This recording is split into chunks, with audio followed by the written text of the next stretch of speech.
present the welcome address.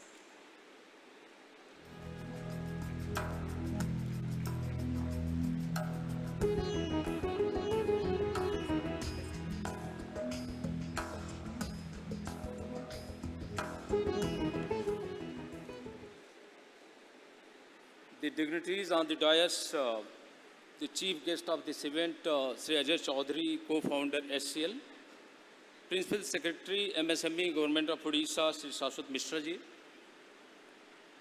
Tai Bhuneshwar President Sri Devashish Patnaik ji, leaders from industry, academia, founders from startup ecosystem, co-founders, investors, students, budding entrepreneurs from the ecosystem. A very good afternoon to all of you. On behalf of Startup Odisha, Government of Odisha, and on my own behalf, I extend a very warm welcome to the chief guest of the event, Sri Ajay Chaudhary ji, Sri Shashwat Mishra, Principal Secretary MSME Government of Odisha, Devashish Patnaik, Tai President Bhuneshwar, and other industry leaders, leaders from academia, and the ecosystem enthusiasts, young boys and girls. A very warm welcome to all of you. This session of Startup Odisha, themed at Paradigm Shift and Road Ahead, is being conducted today under the auspices of Make in Odisha 2022. This is a platform for the deliberation, for the exposure, exhibition, showcasing, one-to-one meetings, and also to learn the experiences, to experience the prowess of Odisha's industrial growth, all-out growth, to learn from the experienced industry leaders, investors from all across the world. While the visiting investors and the leaders from the industry would learn the Odisha's prowess, road ahead, the existing and emerging opportunities, they will also be available for the discourse and discussion at later point of time with the ecosystem enthusiasts and also for the startups. The government of Odisha places a great emphasis on the startup ecosystem. This is called a flagship initiative, a next big initiative of Government of Odisha. Government of Odisha aspires to ride on the entrepreneurial zeal of the young boys and girls of Odisha, and also to capitalize and leverage from the natural resources that we have. We are a very leading state in terms of metallurgy, and certain agricultural items. And that is how we want an ecosystem of startup ecosystem, which can not only provide, imagine, create product and services around the knowledge, but also capitalize on the natural resources that we have within the state. This platform, Make in Odisha platform, and particularly this session, is being participated by industry leaders, investors, policy makers, and thought leaders. And while after this session we have certain panel discussion along with the valedictory session, and I am very sure that the audience here, the startups, the budding entrepreneurs, the enthusiasts will learn a lot, and they will also be able to connect these leaders from the industry and investment ecosystem.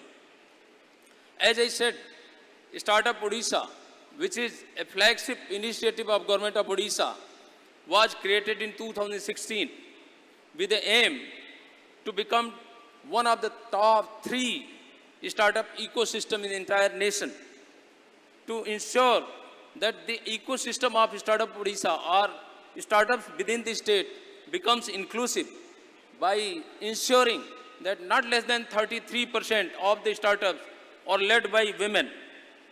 I am very glad to share you, I take pride in sharing you, that we are on right track.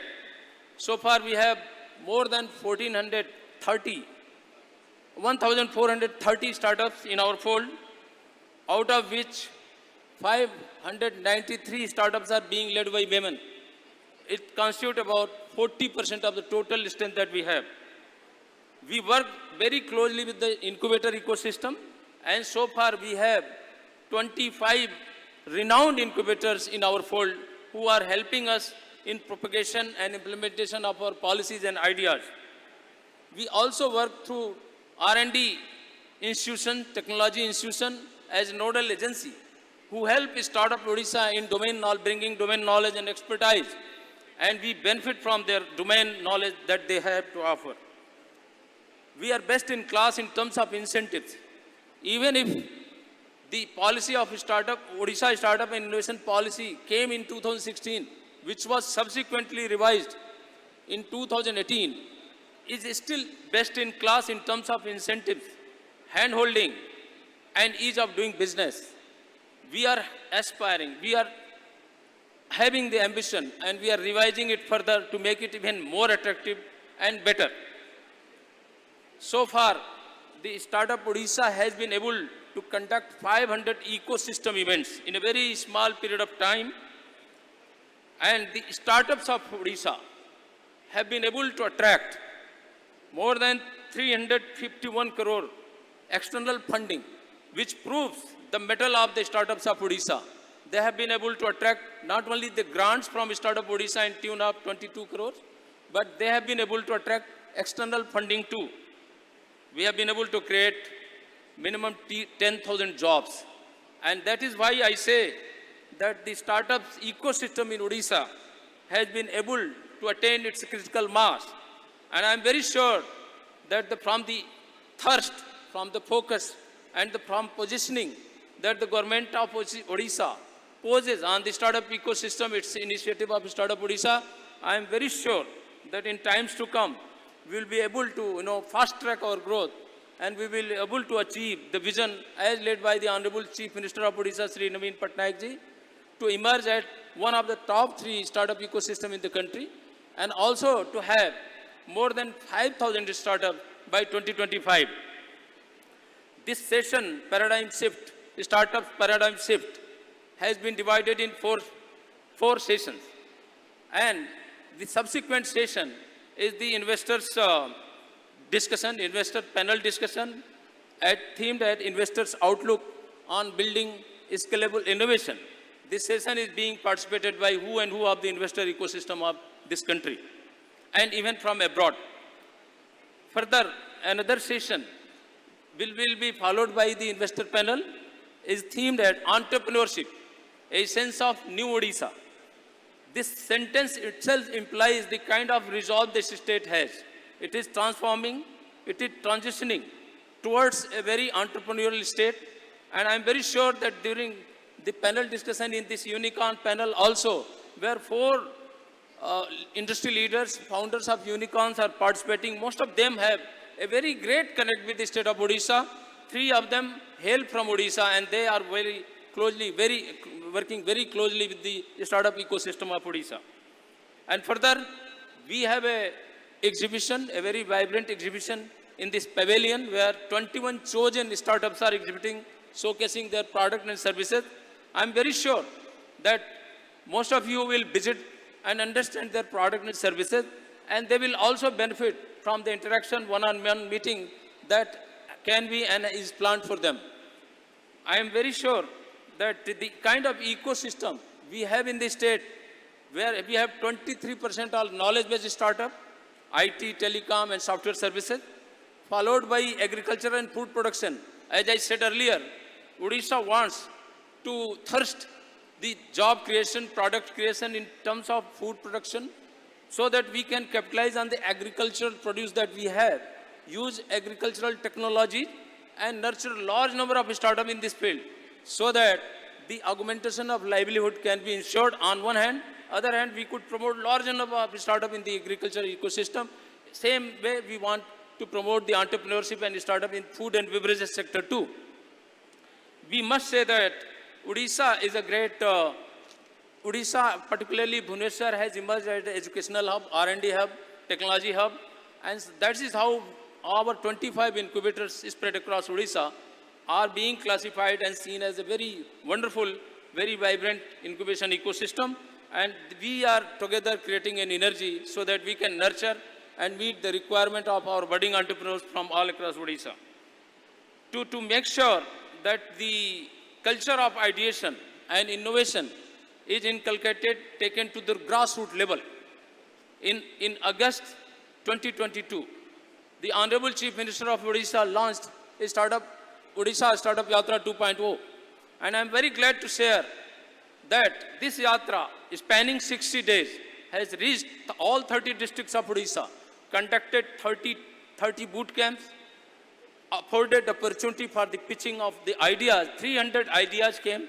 Finally, we had chosen 11 successful ideas, right from Kandhamal, Jaipur, Koraput, Kalahandi, all these places, young boys and girls came forward, pitched and ideated themselves around the problem that they face. We are in the valedictory session. We are going to felicitate 11 such ideas coming from all across Odisha. The Startup Odisha ecosystem have attained critical mass, and it is attracting lot of investment from the investor ecosystem from all across the country. In last few months, we conducted Hall of Fame, a Investor Connect program. Even before that, we conducted Fund Stack 2.0, and large number of investor leaders, they participated in that. Encouraged from the response that we had, the government of Odisha launched Odisha Startup Growth Fund. And I'm very glad to say that whereas we were expecting our total funding around 300 to 400 crore, I am very glad and we take pride in announcing that the entire funding commitment from government of Odisha and investor 7 participating AIF fund managers has grown to 1205 crore. And this 1205 crores investment will be plowed in the entire ecosystem in another 5 years. But we are not contented with this, and our new policy, which is in formulation, the Principal Secretary MSME is just on the dais, and he may share some of the plans that the government of Odisha has for this ecosystem, for this entire startup ecosystem. We are not contented with what we have achieved today. We are taking revolutionary step as you can see from various initiatives of the government of Odisha. It is leapfrogging, it is taking quantum leaps in every sphere of its governance and activity, and that is true even for the startup ecosystem of Odisha. I must say that some of you might have visited Odisha Startup Hub, O-Hub, Opportunity Hub, Odisha government-owned startup incubator. It is 4 lakhs square feet of space, which is available for the startup ecosystem, to incubators, to mentors, to investors, to the other service providers to the startup ecosystem. We will house the center of excellences in that. We will house several incubators, several accelerators. We will also house our maker lab, which is upcoming, which is in our plans. I am very sure that the entire initiative that we have taken together, apart from in addition to the kind of thirst that government of Odisha gives to this very next great initiative, and the kind of ambition that has been led, the kind of guidance and support that the Honorable Chief Minister of Odisha has entrusted and thirsted on the very initiative, I am very sure that Startup Odisha will be able to meet all the aspirations of young boys and girls of this age, and in times to come will be able to achieve, to rise to one of the top three startup destinations in the entire country. With these few words, I once again welcome all the dignitaries on the dais, all the dignitaries of the dais, all the young boys and girls and ecosystem players in this very session. Thank you very much.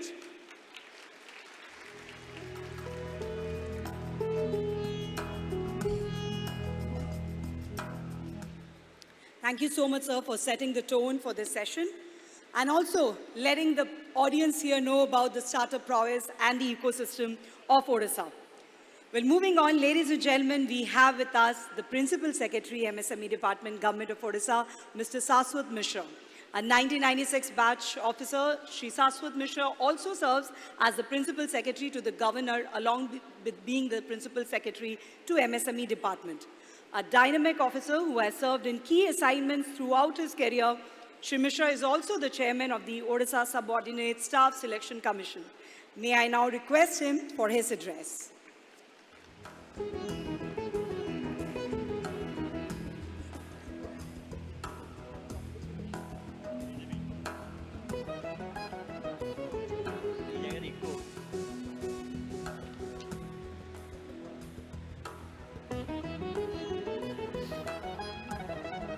Respected dignitaries on the dais, Dr. Ajay Chaudhary, Dr. Omkar Rai, Sri Devasis Patnaik, dignitaries of the dais, the Principal Secretary Industries was very much present here. He has, I think, left. He's the chief architect of this super mega event. I'm glad that he had come, though for 5 minutes he had come to this session. So dignitaries of the dais, especially the investors who have come here for the panel discussion, my colleagues of the Startup Odisha, all the new entrepreneurs, startup professionals, invitees, guests, and print media friends. I took over as Principal Secretary of MSME Department just 30 days back. And as you know, MSME Department is the administrative department of Startup Odisha. So on behalf of Government of Odisha, on behalf of MSME Department, I extend a warm welcome to all of you who have come in such a large number to fill up this plenary hall and to attend this startup session. So I thank you once again that without your support, this wouldn't have happened. Our Honorable Minister, MSME, Industry and Energy was supposed to join, but because he has to also attend other parallel events going on in this campus, he would be joining in the valedictory session at around 5 o'clock. So looking forward to the joining of Honorable Minister to this event. I proceed further. Since as I said, I'm just 30 days old in this department. So I'm also starting up to learn about the startup system. I don't know how many months it would take me to learn about the entire ecosystem of startup, but I think I'll catch up very fast. So as I don't know much about the startup activities, the ecosystem, the concepts, the schemes, the activities, so I won't be speaking anything about startup. But I would be attending this session till the end, and please rest assured that I would be listening to every word of yours with rapt attention. Because it is you, all the startup ecosystem stakeholders, who would bring up this startup system to a very high level, and all your travels, your pains, your success, your failure, your journey, your ideas, everything is extremely important to all of us. As the Administrative Department Secretary, my role is to basically listen to all your suggestions and ideas, and if need be, we can think of some policy change in the startup sector. As you know, we have a concurrent policy, that is Odisha Startup Policy 2016, which in fact laid the foundation stone for development of the startup ecosystem in Odisha. And as per the policy provisions, just before the valedictory session, we would be extending our assistance as per the policy provisions to a number of startups, incubators, and other entities. So if need be, if overwhelming ideas and suggestions come forward from all of you, if there is a requirement to relook any of the policy provisions, or if there is a need to completely overhaul the policy, the existing policy, we will be ready to go for that, and we can think of bringing out a new policy altogether, as we have done in export or in food processing or IPR. So with this, I extend once again a warm welcome to all of you. I would be present throughout.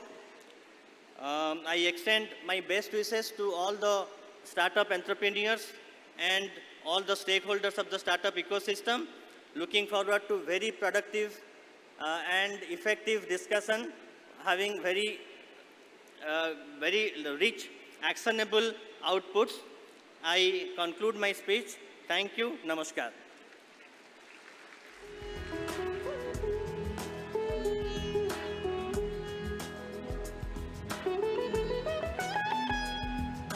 Thank you so much, sir. And we know, sir, just said that he's been 30 days old, but the vision that he already has for the MSME department, I'm sure it's going to take the department and the startup ecosystem to new heights of success. Thank you so much, sir. Well, ladies and gentlemen, before we move on, I would also like to request, when the speakers are speaking, I see a lot of movement here to my left and to your right. So I request people not to gather at this spot and talk a lot, because that could disturb our speakers as well. And movement while the speakers are speaking. So I'll also request audience to please stay settled at the back. All right, ladies and gentlemen, before we move on, we have another very interesting video for you, which we could play for you as well. It's on the startup story. You've seen a lot of Odisha startup journey in the last video, but this is another interesting video which will also give you an insight about the startup story. So we want you to take a look at it before we move on to our next speaker.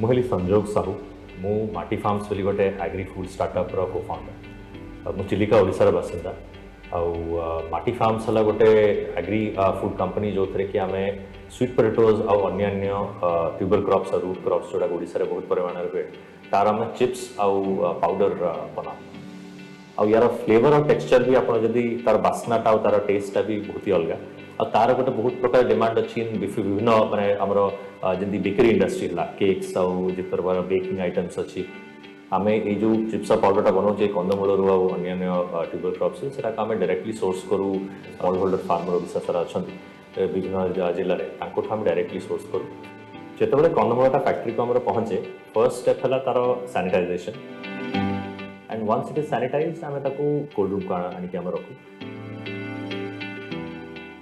आमे ताको विभिन्न प्रकार grading कर दो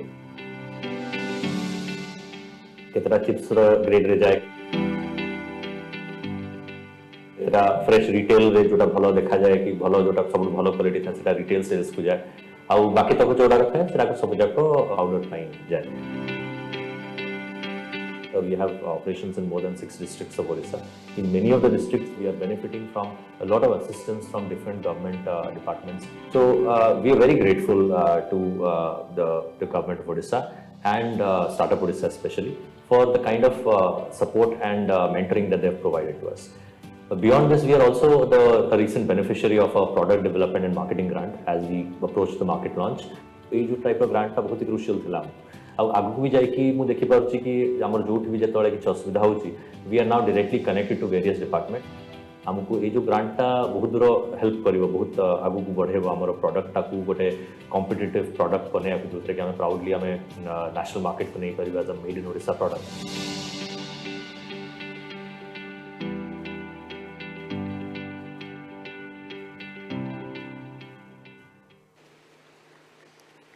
Right, one of our success stories here. So,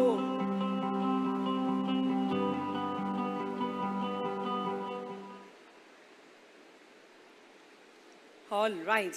So, ladies and gentlemen, we are really privileged today to have Amit as our chief guest, Padma Bhushan recipient, Dr. Ajay Chaudhary, co-founder at HCL Technologies, chairman of the Task Force for Electronics, MEITY, and also chairman of the FICCI Startup Committee.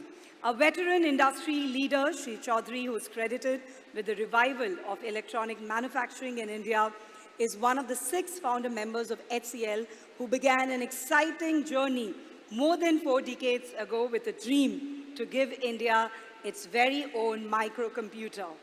An ideator, innovator, investor, also referred to as the father of hardware, he has been the key force in driving the growth of HCL, India's original IT garage startup. In 2011, he was, of course, we all know, awarded with the Padma Bhushan in recognition of his consistent contribution in building the IT industry of the nation. He is, in fact, the recipient of several prestigious awards and accolades. Dr. Chaudhary has also been involved in investing in, nurturing, and mentoring startups and is on the board of the Indian Angel Network, has personally invested in more than 50 startups. In 2021, he also co-founded Epic Foundation, an industry-led non-profit organization conceived to develop electronic product of national importance, unleashing an economic potential of $20 billion and self-empowering the masses of India by bridging the digital divide and creating a secure technology infrastructure. It'll be my honor to now request him for his address. And yes, a big round of applause for Dr. Chaudhary.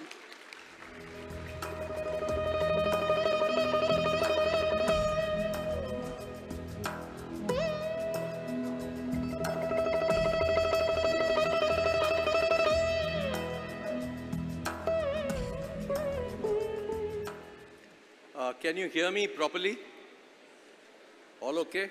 Sound is okay? Because I observed earlier the sound was not okay. So I requested them to correct it. I hope it's all fine. Good afternoon. It's really a pleasure to be here on such an occasion when Odisha is having its conclave of bringing investors from all over the world. And I think it's appropriate that we talk about startups today. And I'm grateful to Dr. Rai for giving me an opportunity to come and talk here about what I believe is an area where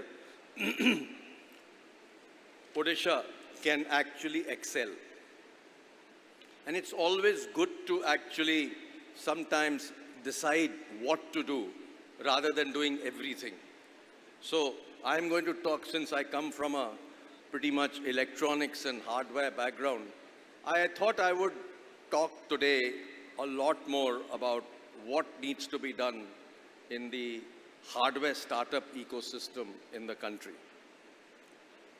Well, first of all, what I'd like to mention is that, as we all know, startups are at the heart of innovation in any country. And at the end of the day, it's all about aspiration. If you have the aspiration, you can succeed. Resources are not relevant.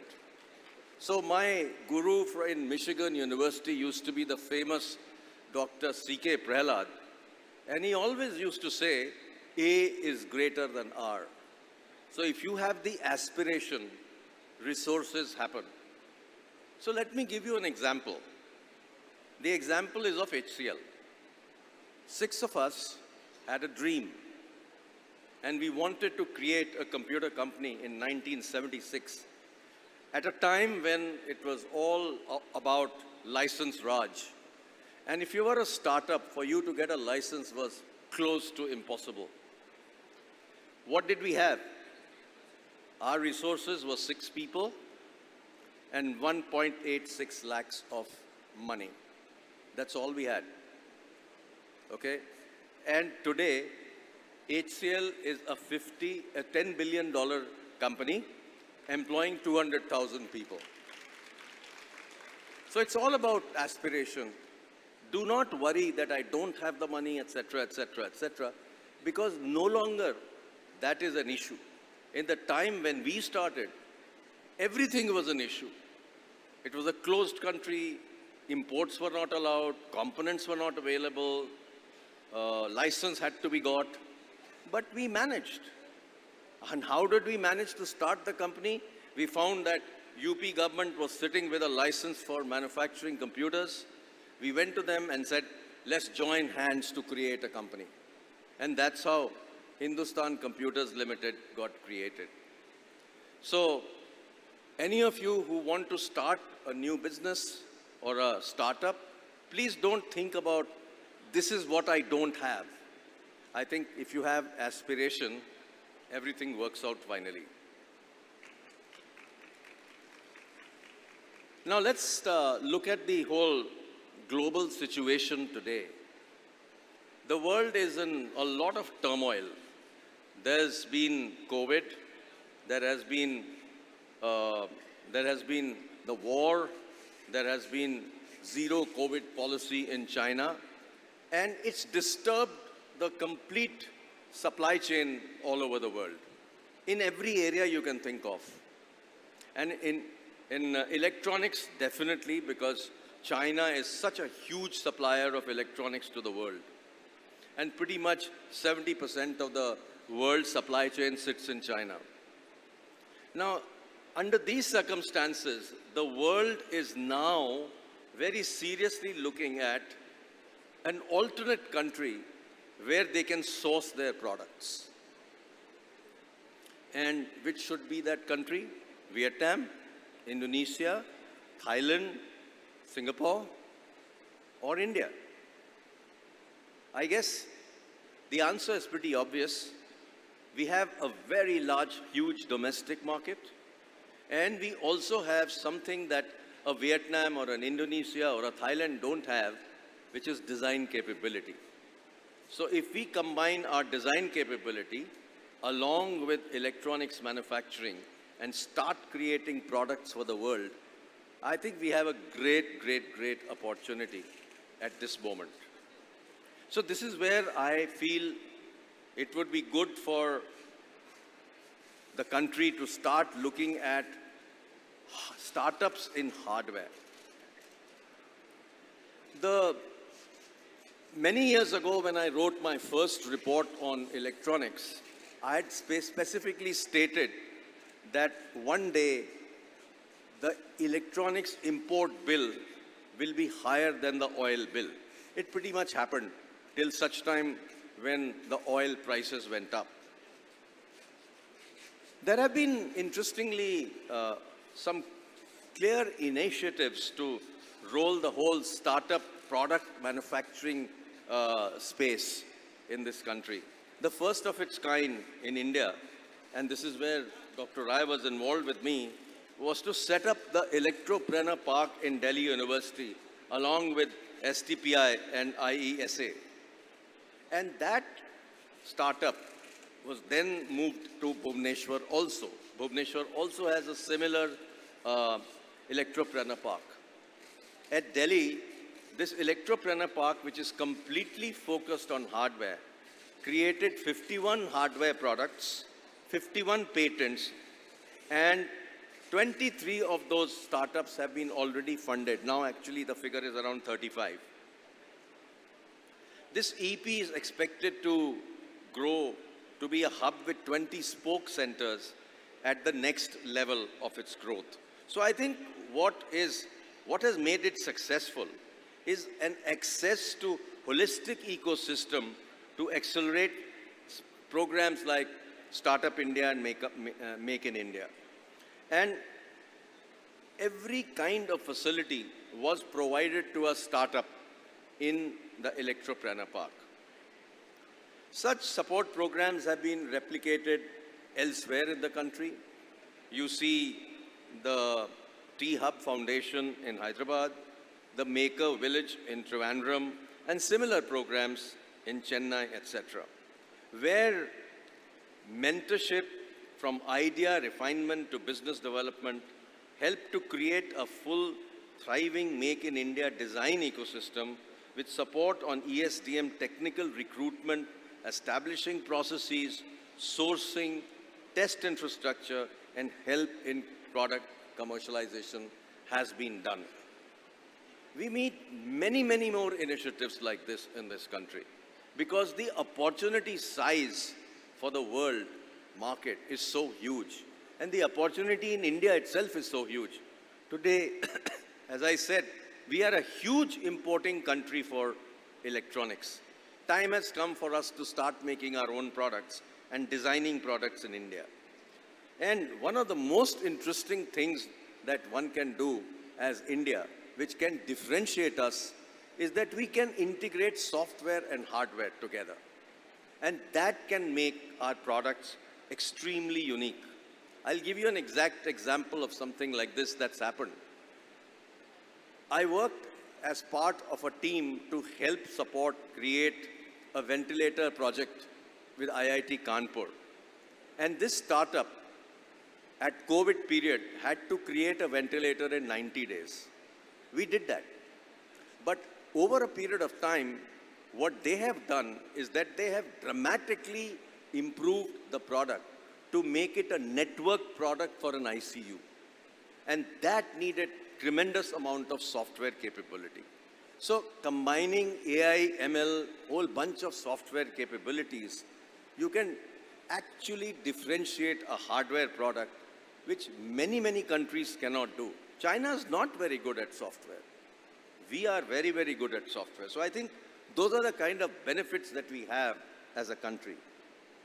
If the aim is to nurture students to be ESTM entrepreneurs, we need to accelerate startups' transition from prototype to growth stage. Startups can take the lead in innovation because large companies, as you all know, have many, many issues and liabilities, and they never ever get down to innovating so much. And risk-taking is so much easier as a startup. So my belief is that such ecosystems should be created early on in modern educational institutions. Tinkering labs set up in schools inspire great interest. In medtech, for instance, we need engineering and medical institutes to work together. The Indian medical device industry is growing at 28% each year. And we will reach 50 billion by 2030.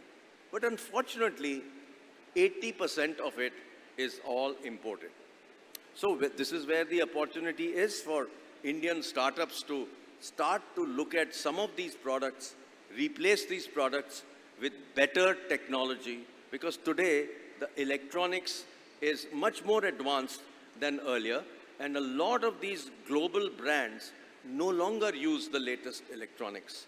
So you will be able to add the latest electronics to it, add software to it, and make it a hugely differentiated product. And similar opportunities exist in drones used for security and entertainment, in agri-tech, in railways, telecom, and a whole lot of infrastructure that is set for a tech overhaul. Tell me one product that doesn't have electronics. Okay, so every product has electronics, and there are great opportunities for startups to create solutions in every area you can think of.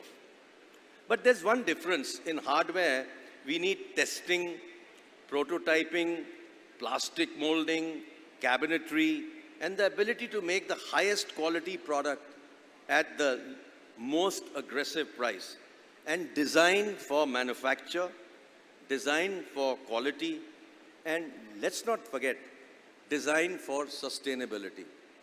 Very soon, the central government is going to come out with a right to repair policy. What that will mean is that every electronic product in India will have to allow its repair to be done by anybody in the country. So if you had an Apple product or you had a Samsung product, you would not have to go back to Apple or Samsung and buy components at those prices and pay for the service at those prices. You will have an option. You can go back to Apple or Samsung, but you will have an option. So I think this is where there is a great opportunity for Indian startups to create products that are repairable and upgradable. And that will clearly differentiate the products. But one major issue still remains for the hardware startup ecosystem. There is a bit of money that comes from the government. Government has good schemes for startups with the initial 20 lakhs, 30 lakhs type of funding. But electronics and hardware need patient funding. You need people who have the patience to see it through. And some angel groups like Indian Angel Network are today investing in hardware. But if you look at the VC environment, there is hardly any venture capitalist that's actually putting money behind hardware. And that's a very sad state of affairs. This is something that a state or a central government needs to correct so that there's more encouragement for VCs to invest. There are very good, successful models in the country for technology development. The biggest successful model to my mind are two successful models. The first one is the BIRAC model, which is the Biotechnology Industry Research Assistance Council. Here this is a challenge that invites proposals and the challenge calls for development, validation, pre-commercialization of products and technologies. Many years ago, we had proposed to the Defense Ministry that we should have a similar concept like what DARPA has. That's the defense organizations in the US, where they actually tell startups or organizations, go create this product, we will co-create with you, we will pay you 40-50% of the money for making the product, and if you make the product, I'll give you so much business. Now that makes the job of a startup much easier. That is, they also have a very clear go-to-market strategy. So I think this is what is probably required in many parts of the startup ecosystem, whether it's software or hardware, where governments need to encourage startups to get business once they create a product. And India needs to be a product country. We were a very large services country in terms of software.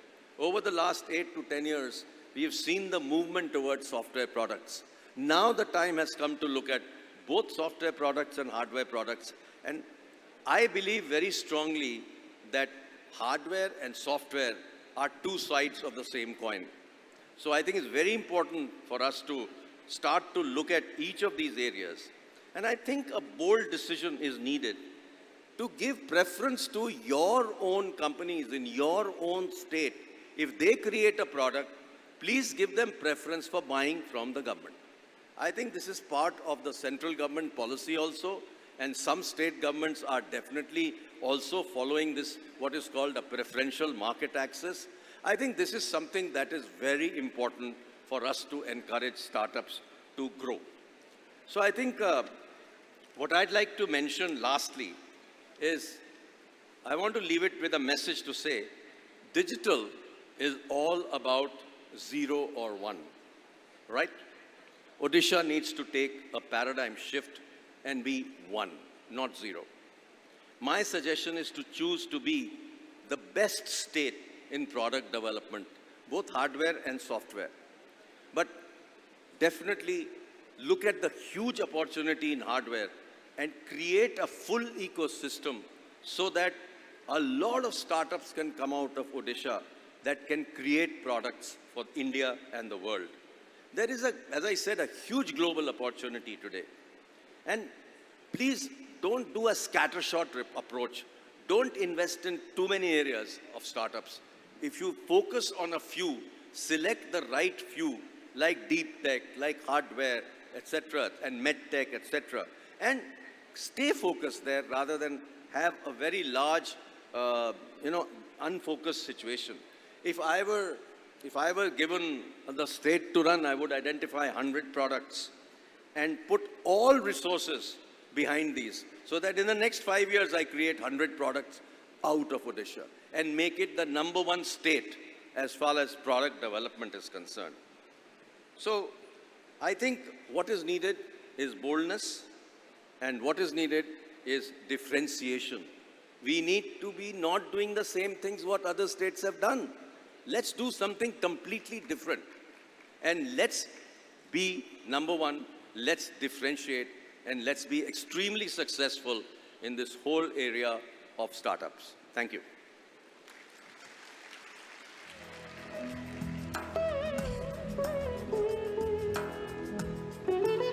Let's be different, let's be successful, let's be #1. Thank you so much, sir, for your inspiring and very engaging address. Well, ladies and gentlemen, we are also privileged to have with us, she joined us while Shri Chaudhary was speaking, Ms. Nivruti Rai, Country Head, Intel India, VP, Intel Foundry Services, Intel Corporation. We would like to first extend a very warm welcome to her with a bouquet.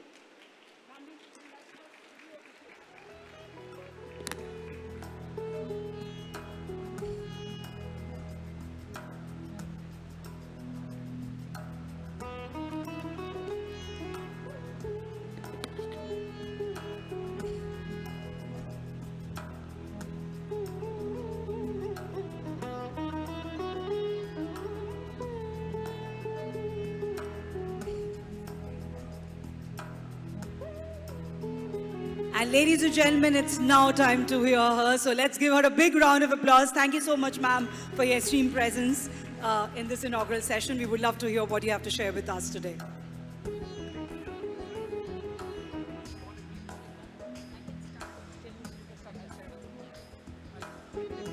Good afternoon, everyone. Can you hear me?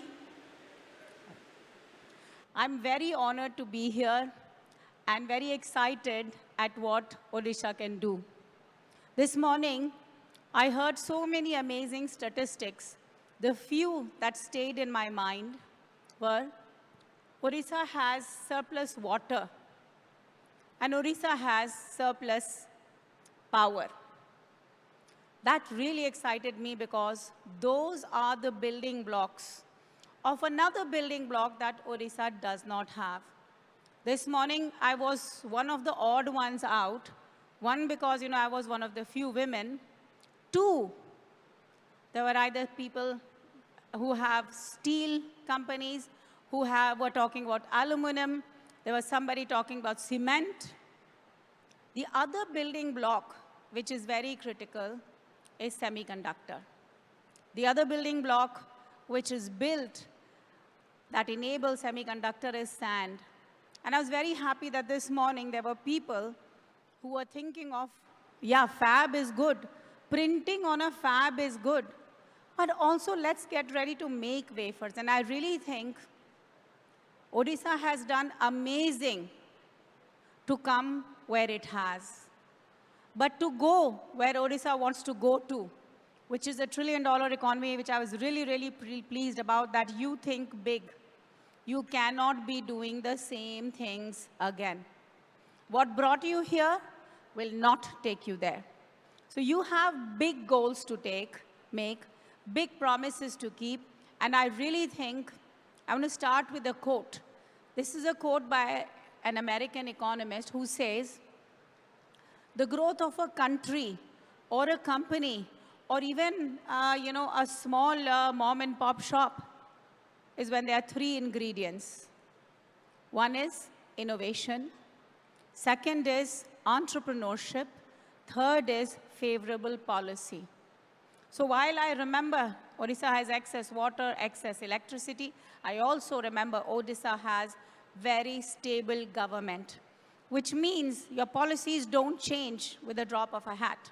So you are wonderfully poised to contribute and deliver to the $1 trillion economy that you are dreaming of. Only thing you have to change is remember what got you here, thank you, will not take you where you want to go.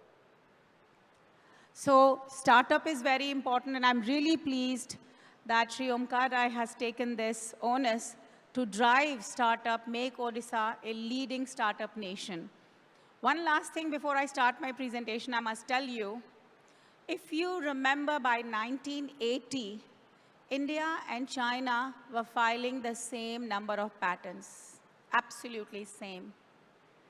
Now, China files half of the world's patents. China is 3x more than United States. United States files 60,000 patents a year.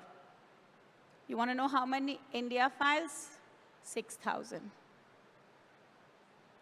Even Israel, which is a country as large as a Bangalore, files 30,000 patents. So we have to roll up our sleeves. We've done amazing. But remember what I said, three things: innovation, entrepreneurship, and policy. You have entrepreneurs, you have entrepreneurial focus, you have stable policies. Innovation is what you must focus on. And let me start with my presentation. The world has seen many revolutions. You know, 1760 coal and steam, driven a lot by, United Kingdoms.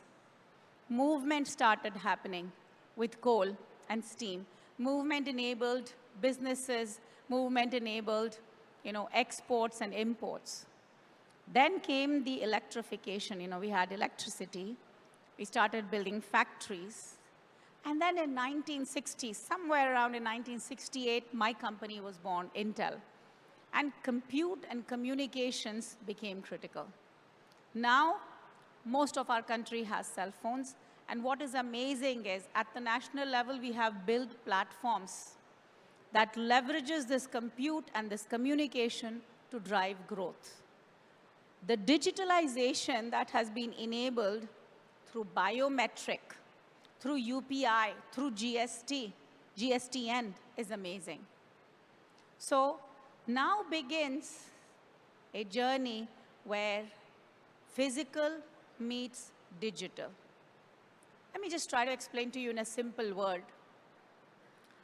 Over the last 3-4 years, COVID taught us many things. One thing COVID taught us, that innovation only happens in collaboration. Innovation needs multiple technologies. You would not have been able to build a vaccine if innovation was not done in the space of RNA to cure cancer.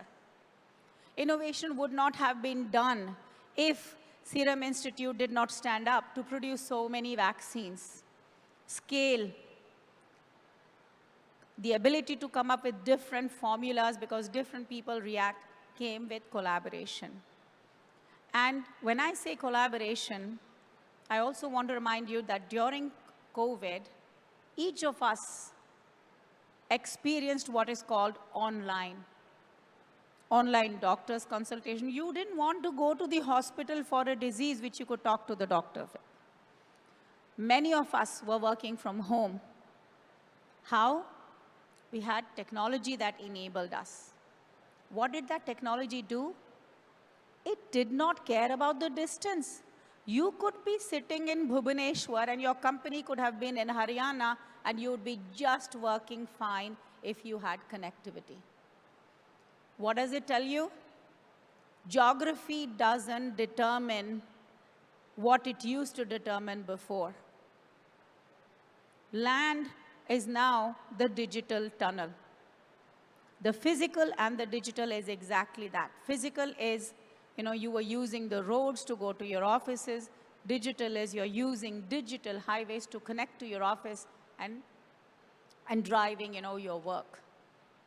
So in other words, I like to say, this is an era where the atom meets the bit. You're feeling the atom, you're experiencing the bit. That is what is happening. The power of physical and digital is what I want the startups to leverage and to create values from. So we are here, the fourth industrial revolution. Many technologies are being exercised, not that they were new. Let me be very honest with you.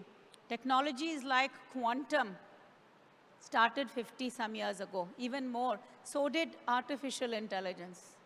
Why is all of this becoming so much important and such a buzzword?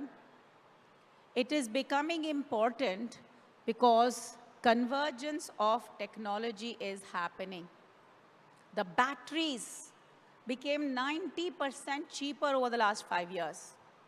In the year 2000, 1 teraflop, trillion floating point operations. And why is teraflops important? 3 teraflops can do mine and yours genome sequencing. 1 teraflop in the year 2000, you would have to spend $50 million. Now, 1 teraflop for $100.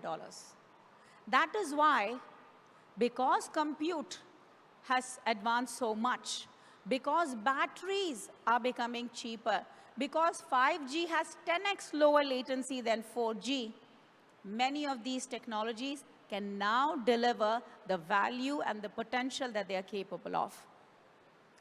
Process everything. If you're able to do 1 teraflop in $100, you can do genome sequencing. Imagine the kind of matrix multiplication you can do. And people who have understood AI a little bit understand that artificial intelligence, machine learning, brain-inspired learning, deep learning requires a lot of matrix-like multiplication. It's like trying to solve multiple equations and come to the most optimal point. To do the most optimal point, you need a whole lot of compute. And because compute is cheaper, you can do processing everywhere.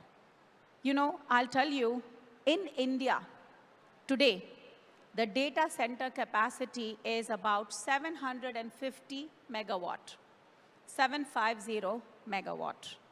By 2027 and 2030, it's going to more than double. The need of the data centers for India is going to become 2 gigawatt, more than double. What is it telling you? It's telling you we need to process more, we need to store more, and if you're storing more, processing more, you have to move faster. So what is exciting is, yesterday I was in Carnegie's Global Tech Summit. I was very excited that India is already thinking of 6G. We were late in adopting 2G, 3G. We almost skipped 4G. We have hero use cases of 5G, but we are already thinking 6G. Why? If we are generating this kind of data, doubling up the data center requirement, we need to transmit that kind of data to create value. So the technology inflection is happening as we speak. Now, I've already talked to you a little bit about why innovation is so much important, why jugaad bothers me, why we need to think big. I don't have to tell you, because when I came in this morning, I absolutely loved it that Odisha is dreaming of $1 trillion GDP out of this one state itself. So huge round of applause to all of you. You think big, you dream big, then you can deliver big. But to deliver big, you have to look at what are the technologies. And I told you, a phone wouldn't have happened if the batteries were not there, or the compute was not there, or the ability to connect was not there. So you see, a product is a convergence of several technologies. So our startups need to think of what are those technologies. 96% of the deep tech companies are using more than 2 technologies. Like I said, phone, semiconductor, speed, battery, connectivity. 66% use very advanced technology. And I'm really happy that we are already thinking of quantum. Now, quantum compute you're all aware of. Just very simply, quantum will enable so much speed because a tangled photon, which could be several hundred kilometers, miles away, will behave like this photon which is sitting with me. So the speed is going to be almost like the speed of light. You will not experience. Imagine the download, how fast it could be. So many of our, people in India are thinking quantum internet. How can we leverage? We're talking 5G, we're talking 6G, we're also talking quantum. Quantum internet is supposed to be unhackable. It's supposed to be getting to the speed of light in terms of data transfer. So, all of those are the new technologies that people are already looking at. AR, VR, all of those. 70% own patents in their technology. Now, this one, I really, really want us to roll up our sleeves and figure out new ways. Get out of the Band-Aid mode of jugaad and get into how can I file international patent? How can I protect? How can I protect through infringement? And like I said, our country, our state, you and I need to focus on filing many more patents, many more new ideas. And then, a lot of us are focusing on sustainability, the world, the global warming. Many of us are driving innovations, keeping many of those things in mind. While this whole topic is about startup, I'm very excited to tell you that we have 100 plus, unicorns. I think last year we added some 45, this year 18 or 20. Our country is improving every day. We are overcrawl, we are overwalk, we are actually running. And not only that, there were times, many of these big companies, HCL, Infosys, many of those took tens of years to become, unicorn-like. Now, 14 months, 18 months. So while I'm talking about, genome sequencing can be done in $100 as compared to 50 million, you guys are doing amazing things. We just need to do more. Our bandwidth needs to increase. We have to grow 100x. We are, 6,000 versus 60,000 in US. I want to get 10x. So let's, figure out how do we get into 10x of those and look at technologies that are not solving just your problem, but solving the problem of the world. Why? Because why do you want to limit it to your India market alone? Make it in India, but sell it to the world. Get all the money and, focus on how we can bring it here. So 3.5x increase in startups and 14% increase in funding went into the deep tech startup. People are aware that deep tech is some of the ways where you can solve world problems. And if you solve world problems, you have access to larger markets. Another interesting study that NASSCOM had done, $500 billion of the growth in India that we are seeing $5 trillion economy is going to come from AI and data. As Intel, we've done quite a few things to drive AI agenda for the country. We have a program or a class that we're calling it AI for Citizen. And I'm happy to tell you 3 million Indian citizens have signed up for this class. And Dr. Omkar Rai, I really want to give you a challenge that all of Bhubaneswar, which is, less than 2 million, should sign up and get all AI trained. All of Odisha, the 50 million of you should get AI trained. Looking forward. Just to tell you, so Omkar Rai ji, you didn't hear, but I've given you a challenge. The tech landscape that we are seeing, 44% of our startups are in AI. And like I said, look at the contribution that AI and data alone can bring to our country. Then we have IoT, then we have big data. When you're talking about data, you have to think of security, so blockchain gets important. AR, VR, robotic surgeries. I think health is another area that we are very rich. Just yesterday, I was in this conference and I said, if data was food or data was gold, we are the richest country. Each one of us consume 14 GB per month. And in our country, 1 GB is the cheapest, less than 25 cents. Just to give you a comparison, many countries have $10, $15 per GB. So if you have the desire and appetite to consume so much data, I'm looking forward to you coming up with the value of data. How can I create information out of that data and contribute to the $500 billion from AI and the $1 trillion for Odisha? A very, very simple, approach that I'll share with you. But AI is going to be truly transformative. Sometimes I tell my family, my children, nobody will be spared consuming technology and consuming technology like AI. You may not be building AI, but believe me, you're already consuming, and you will consume even more.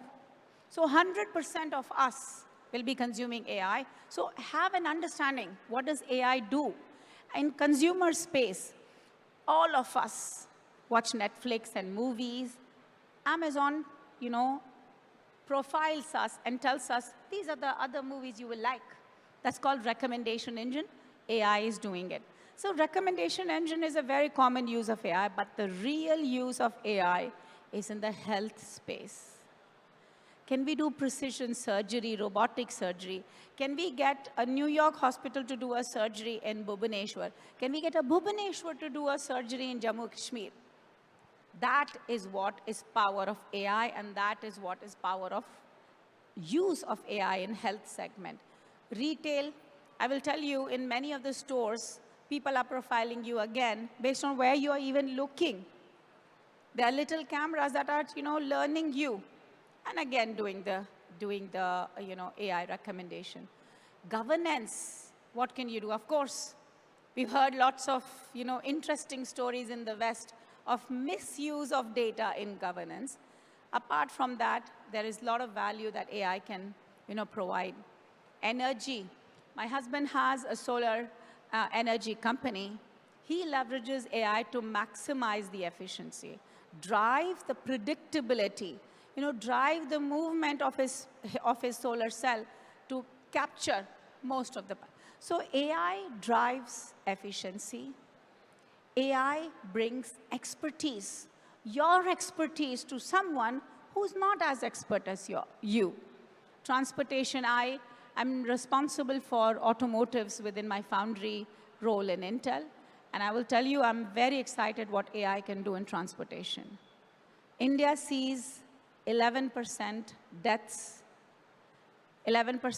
on the road with only 1% of world's automotives. 10x more.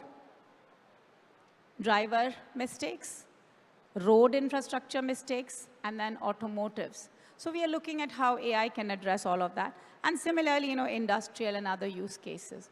A very simple, fun forward that I actually got in WhatsApp that I've leveraged like anything. If you look at 1% efficiency improvement per day, whether it's through automation, whether it's through analytics, whether it's through AI, whether it's through your own efficiency, you will create 38 times more value. That's what I'm looking forward to with many of these technologies that I have talked about. In order to be able to drive many of this, I'm going to re-quote the American economist who says, to drive growth, you need policies, you need entrepreneurs, and you need innovation. I will add academicians to it because our academicians are often who build or define a lot of standards, a lot of proof points that the industry can then go scale. Our point is, how can we bring all of us together? In Intel, we have a program called Plug-in Alliance, and I learned over the so many years, this Plug-in Alliance is like a circular structure for startup. It has VCs in it, it has startups in it, it has MNCs in it, large companies, medium companies, small companies, such that an amazing idea, and academicians, an amazing idea gets generated, a startup picks at it, the VC funds it, and a large company becomes your customer. And I realized companies like us who have the onus to drive growth in entrepreneurship cannot just incubate a startup and let them go. 90% of startups die within 5 years. So our goal is hold hand with the startups, enable them to go to market, then let them free. And that's the whole bringing together concept that I'm talking about. I want to finish with one last statement. This world has been running on the shoulders of technology over the last so many years. If you want to make the leap, if you want your economy to be 1 trillion, you need to give a jump start and bring in all the technologies, become the most digital city for the country and drive the innovations. Stand on the shoulders of technology and win your trillion. Thank you.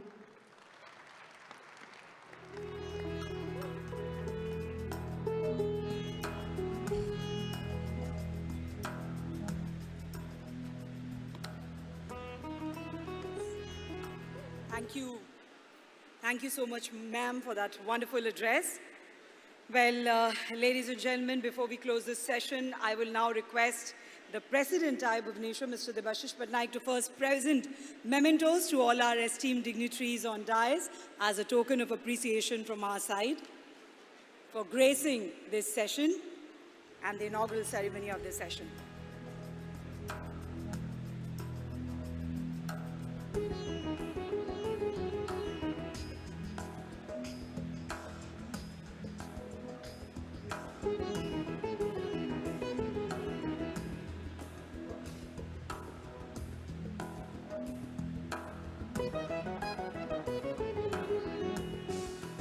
That's the traditional way to felicitate our guests with an uttariya.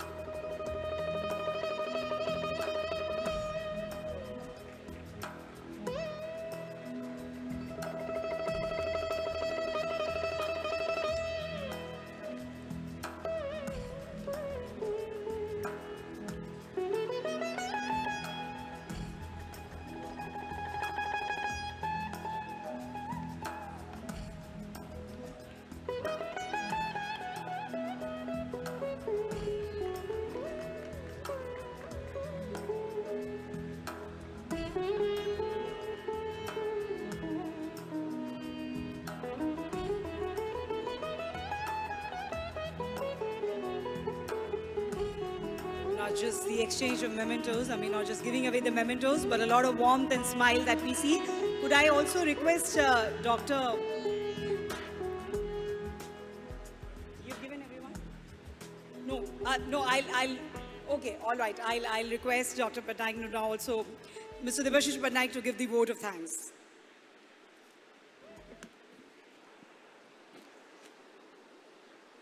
Good evening, Diksha. Dignitaries on the dais, ladies and gentlemen, I'm literally barging into this Thanksgiving because we have 2-3 sessions lined up after this and we are running late by half an hour. But let me put on record our extreme thanks to our chief guest, Dr.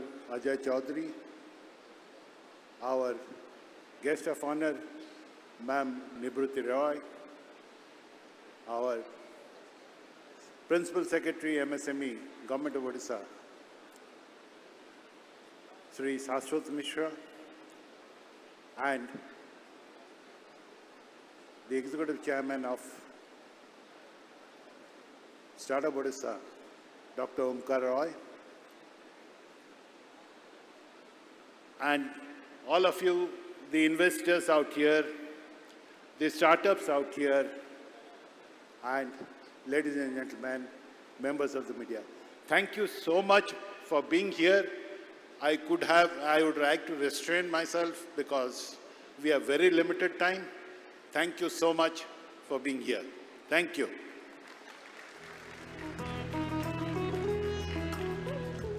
Thank you so much, Sri Patnaik, and I would like to thank all our esteemed dignitaries on dais. Let's give them a round of applause for this wonderful inaugural ceremony that has definitely set the tone for the rest of the program. Thank you so much, everyone.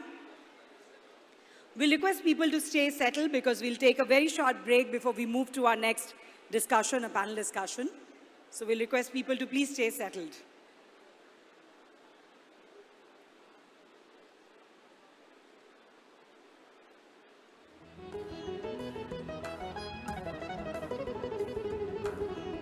Thank you to all our guests once again. And ladies and gentlemen, like I said, we'll request everyone to please stay settled. We'll just take a few minutes to set the stage for the next discussion.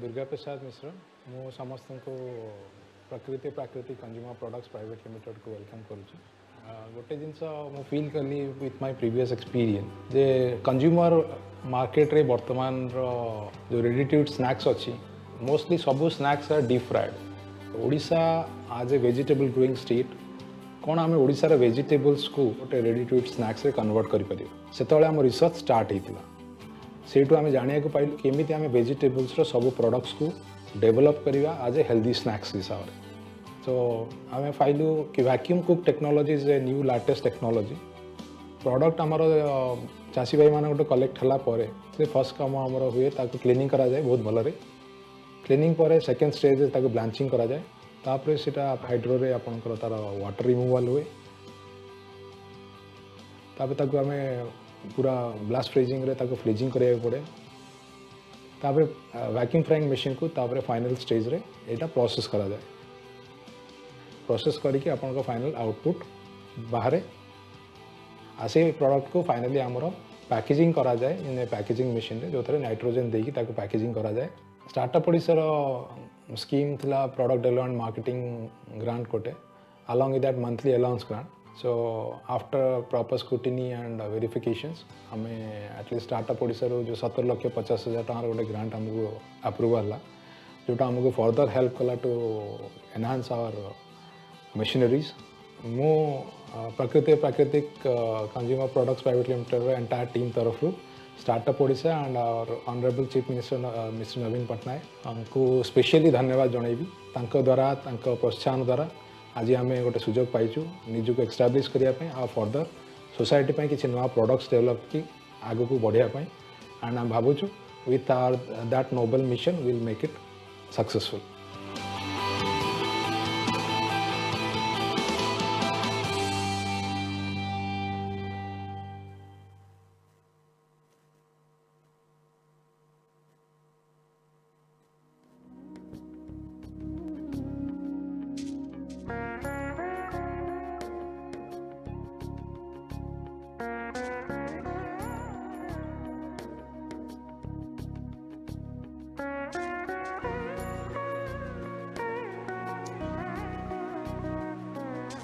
All right, ladies and gentlemen, can I please request everyone to settle down?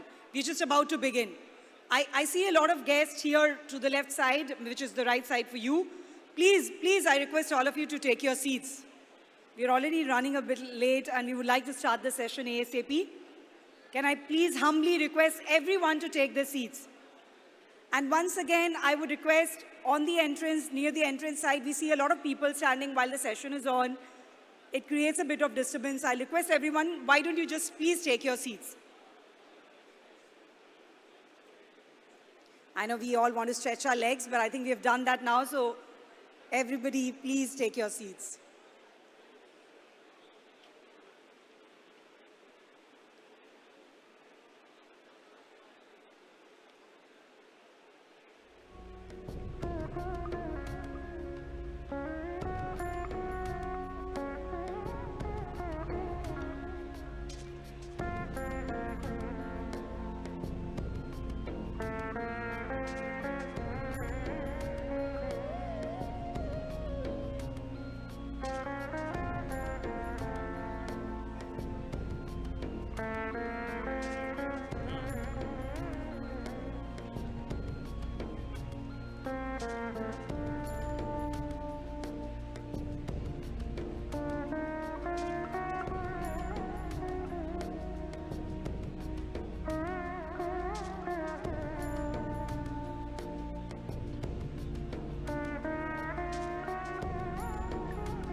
Ladies and gentlemen, we are just about to begin the next 1 minute. So I'll request again, please take your seats.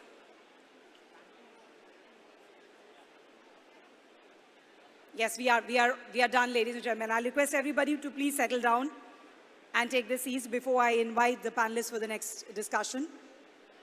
Those here on to my left, I'll also request them to please take their seats. All right, ladies and gentlemen, after that wonderful inaugural session that set the tone for the day, we are ready for our first investor panel discussion. And this one is on the investor outlook on building scalable innovation. We have amidst us a very, very interesting panel for this. And without any delay, let me take this opportunity to invite them on stage along with the moderator with a round of applause from all of you.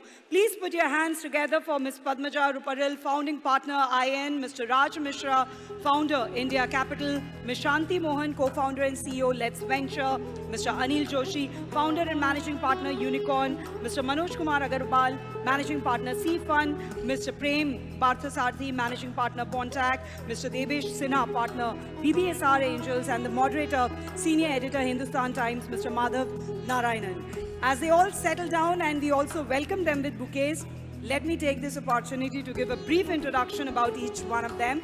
We have with us Ms. Padmaja Ruparil, co-founder at Indian Angel Network and founding partner of IN Fund, nationally recognized as a key player in the Indian entrepreneurial ecosystem, has helped to found many of the relevant institutions besides being an active angel investor herself. With a portfolio of now close to 200 entrepreneurs, including 2 unicorns and several sonicorns, IN's early investment has helped breed companies which now total a market value of $4 billion. Also been recognized by Fortune India as most powerful woman for 4 years, besides many other recognitions and accolades. We have with us Mr. Raj Mishra, founder, India Capital, Singapore. Prior to founding India, he served as the MD and CEO of Treadster Glenwood Wasserstein in India and held senior equity position with Peregrine and Smith Newcoat in New York, Hong Kong, and Singapore. Prominent investment areas for him have been health tech, commerce, shopping, and he has invested in startups like Carwingo and Nirog Street. He graduated, by the way, from Ravenshaw University with a bachelor's degree in economics and completed his MBA from Xavier Institute of Management. Ms. Shanti Mohan founded Let's Venture, India's largest early-stage platform for private market investing and fundraising for investors and founders. Also a venture partner at N+1 Capital. As an angel investor, she aspires to help startups with more than just funding. Also the CEO of Trika, an equity management and transaction platform, part of Let's Venture, has launched a micro-venture capital fund, Propel, which, by the way, will invest 50 crore in 30 early-stage tech-enabled startups, and so far, it has already invested in 15 startups this year.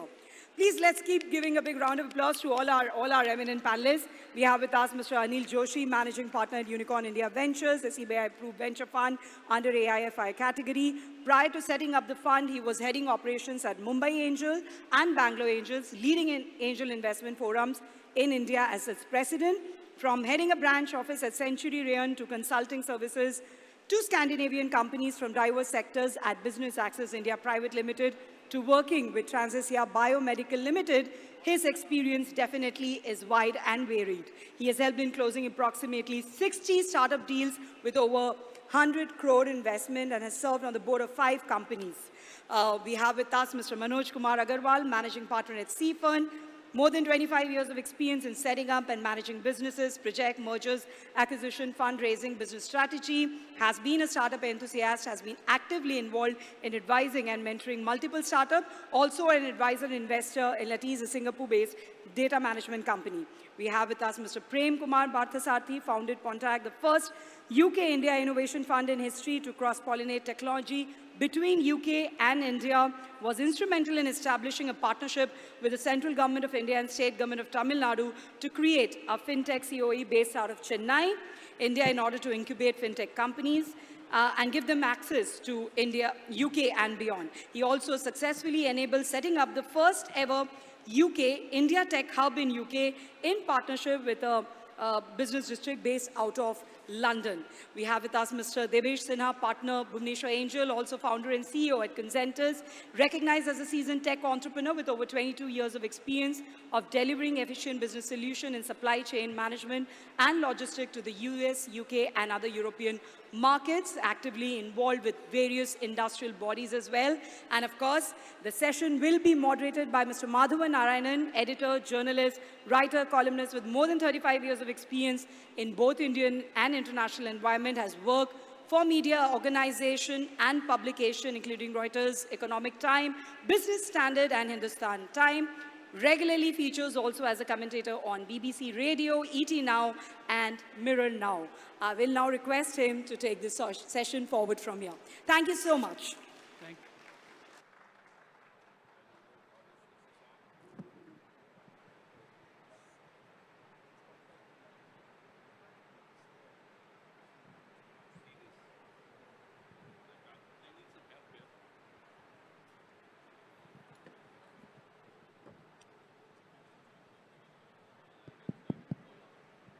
Hello, good afternoon, ladies and gentlemen.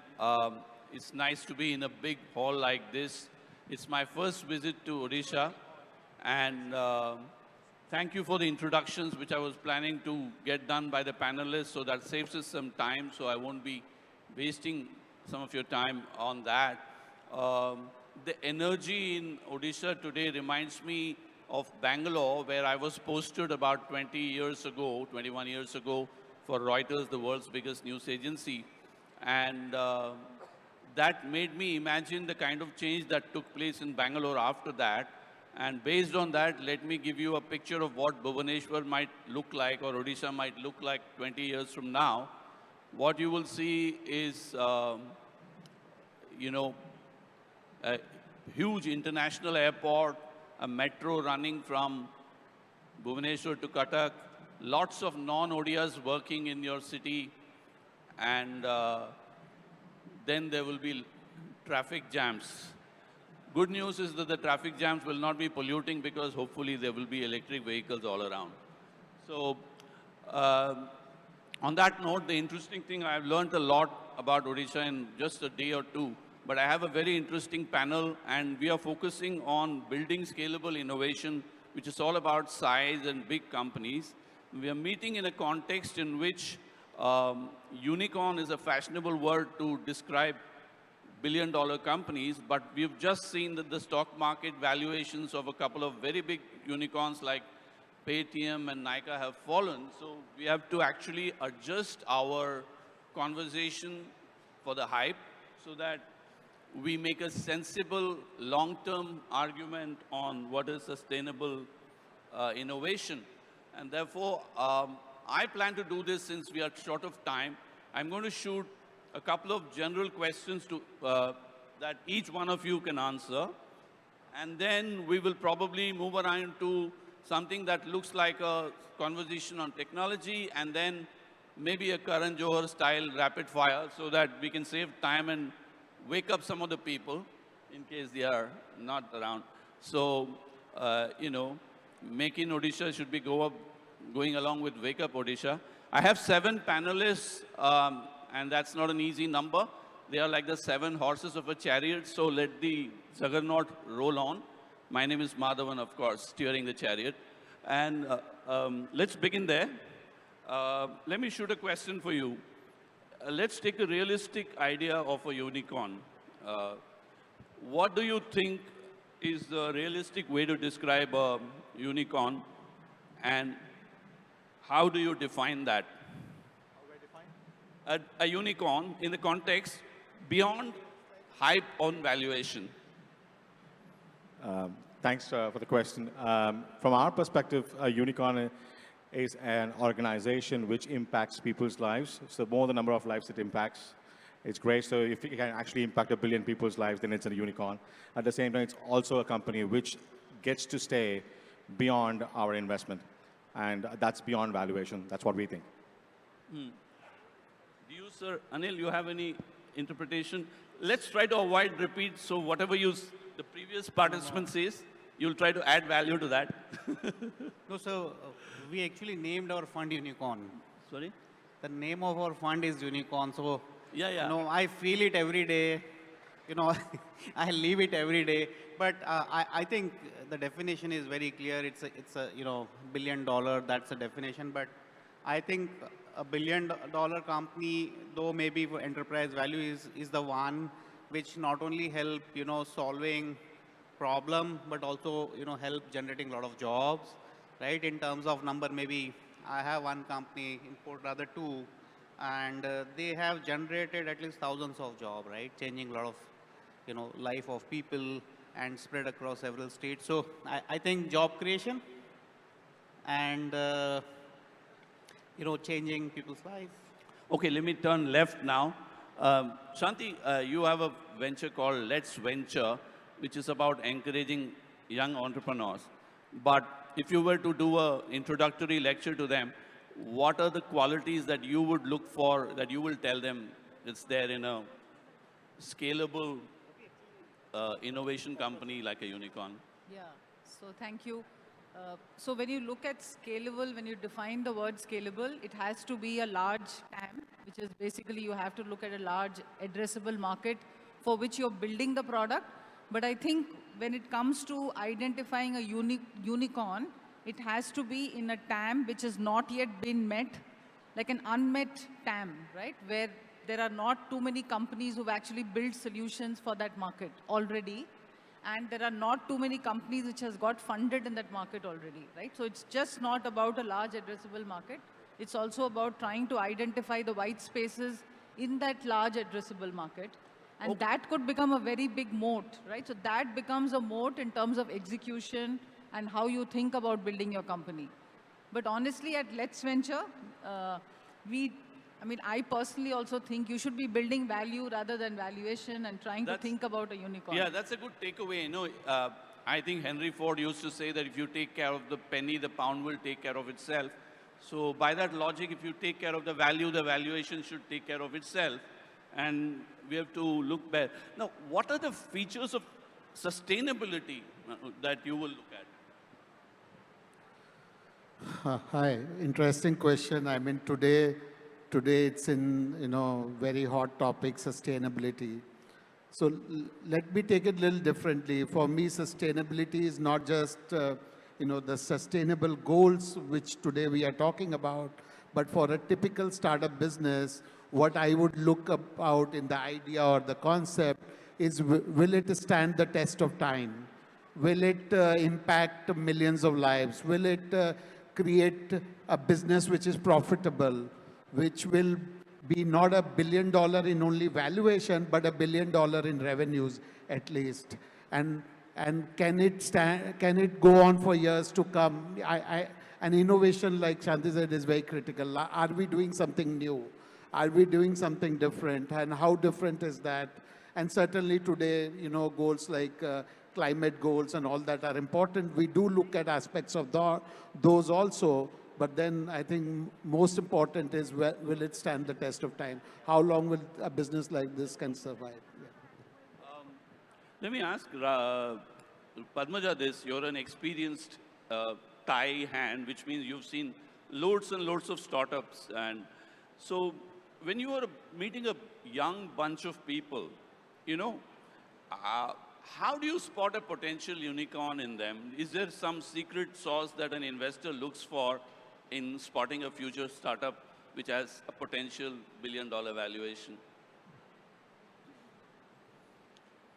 Thank you, Mr. Narayanan, first of all. But before I respond to the question, I just want to take a few seconds to say that MIO is an amazing event. I was so amazed at the size, at the depth and breadth. So congratulations, and a shout out to Startup Odisha.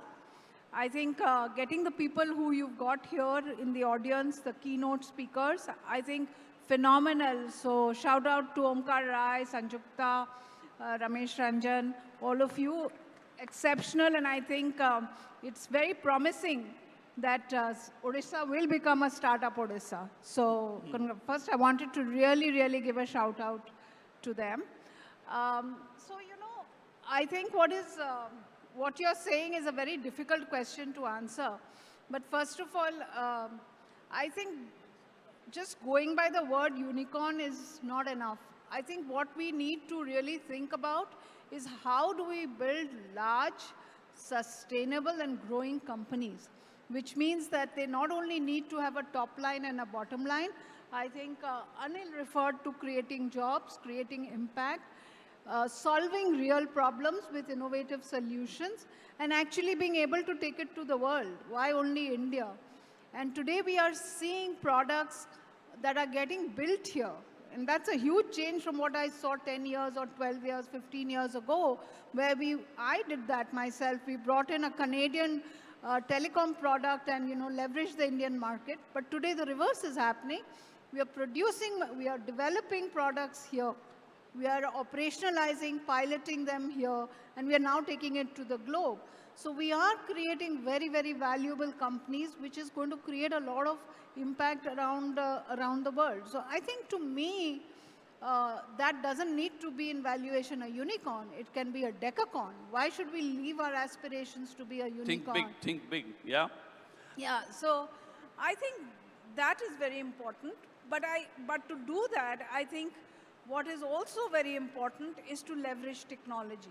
Because the minute you start growing large companies, you address large markets, you want to create a larger impact, I think you cannot do it without technology. Because that's the only way to scale, at least to my mind, right? And I think for investors, therefore, what does become very important is at the level that we invest, at a very early stage that we invest, is the entrepreneur. I mean, for me, 70% of the diligence is the entrepreneur. Does he understand what he's doing? Does he understand the problem, first of all?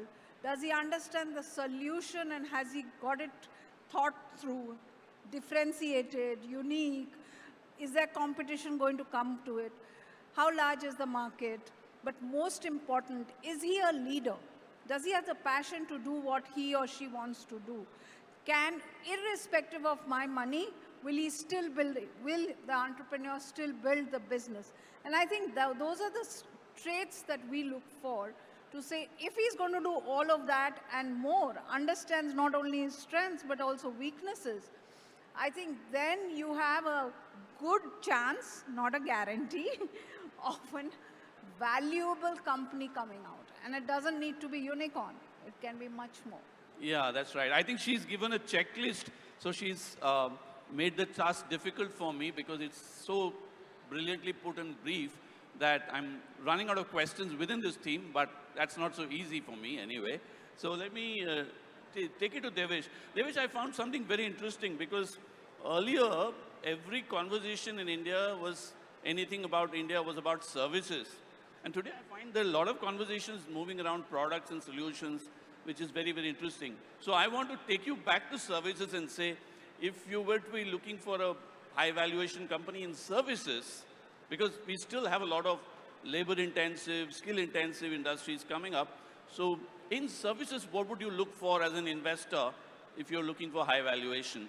Because that old age of, the simple headcount thing is not really working, right? Yeah. Good afternoon to all of you. The services, if I look at it, the key element for the services is how niche area which you are operating into, right? The valuation when you are getting in higher, that means like you have to work on a niche area, and that's what the differentiator in the services happens. Again, various speakers talked about innovation. There are a lot of things happening in the service delivery related to the innovation, right? So how innovative are you in terms of delivering your services?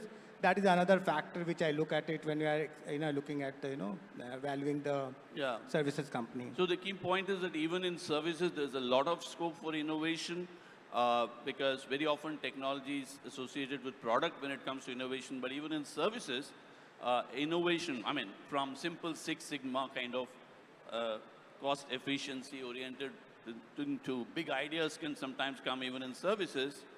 As I remember that Y2K was looked down upon in services when software happened in India. But many companies, including Infosys, which became a unicorn before the term called unicorn was invented by the industry, was using it as an entry-level strategy to doing increasingly consulting kind of work. So there's always, even in services, the takeaway is that innovation is very important. Let me take it to Raj, because Raj is, I just learned during a conversation that he's invested in healthcare. You know, everybody talks about IT and BPO and technology, but healthcare is one field in which very often there is an elephant in the room with a very good looking elephant that you can ride, but a lot of people not doing it. So what are the other fields apart from the predictable IT that you would look at as value builders or valuation builders? Well, thank you very much. I'm delighted to be here, but just as a matter of brief introduction, I was born and raised here. I went to college here. So I count myself as made in Odisha, not make in. I'm already made. So big shout out to the state, all the wonderful organizers. A big shout out to the state, all the wonderful organizers. I'm very excited to be here. I left in '91 when the country was in a dire economic situation, and Odisha was not really noted as an industrialized state, but very, very, very exciting to see the rapid progress made in minerals, mining, metallurgy, and the push towards diversifying their economy into non-mining sectors. So Odisha has been a big foundation for medical knowledge because wonderful medical colleges exist here. It's always produced amazing doctors, and the doctors went on to work outside of Odisha and outside of India. Some of the most smartest doctors I came across were in the UK, in the US, in Hyderabad, in Delhi, and I partnered with some of them, and we built some amazing hospitals in the last 20 years. So taking health care as a service industry, Odisha has tremendous potential considering what it is already doing in the field of tourism, in the field of tertiary care. Then comes medical products. I think some of the speakers in the previous session touched about health tech, and that is greenfield. That doesn't exist in large scale in India, but it does have the potential.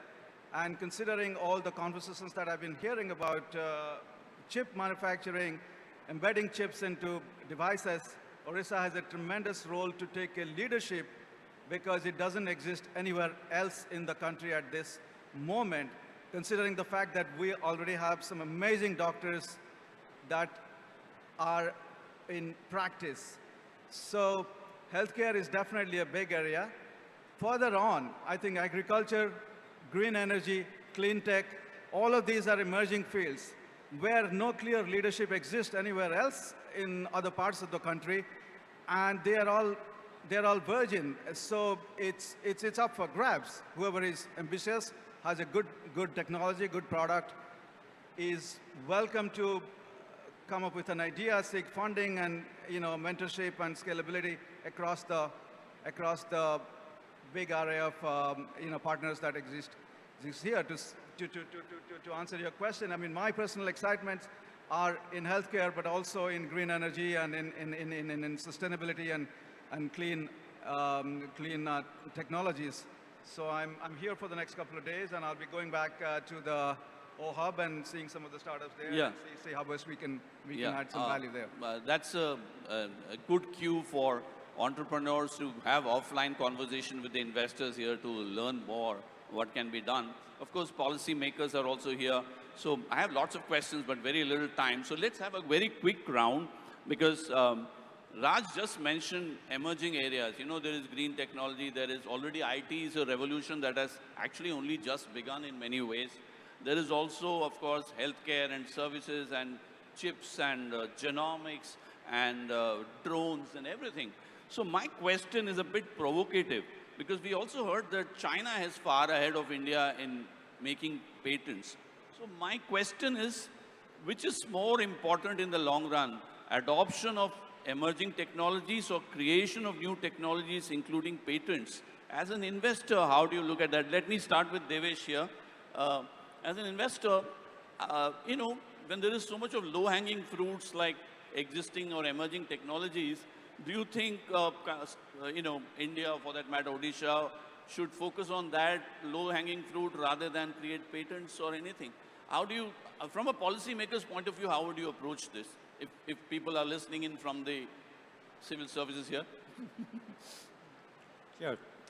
See, the way I look at it, services, I've earned my bread from the technology business, right, from the beginning, right? So I would not go against technology, anything. But what I believe is at the end of it, the technology is only an enabler to providing the business solutions, right? So it doesn't matter behind the scene whether you are doing emerging technologies or something which is a very fundamental, which is required. So my focus always has been when looking at the entrepreneur, and I always tell them, don't go after the technology, rather focus on the core of your business, what will give the solution which today market is looking for, right? And that is what I focus personally on the... That's right. Shanti, you have something to say on this? Yeah, so here if you look at India and the UPI and the fintech stack, I think we've already proved to the world that we can think a very, very deep forward technology. I mean, we are the first in the world, right, to actually have built a payment and a fintech solution, which is not there anywhere else, right? And that has enabled commerce across the country. I think UPI and Geo has been the, moments of change in the Indian ecosystem, right? Because with the broadband and with the payment infrastructure, we've enabled social commerce. Absolutely. We've enabled the digital highway, right? So I think we have already proven to the world, right? That's right. That's very, very interesting. interesting. We can do this.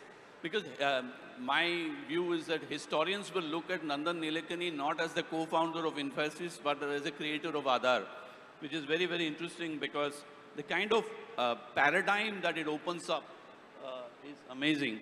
So technology adoption might be easier, and from a business and even social point of view, very interesting. But I'm going to still wave my nationalist flag and say technology creation is also important. Is there, what would you like to do right from there? I mean, from our perspective, at the heart of every technology is a consumer, is a citizen. Sorry? Is a citizen.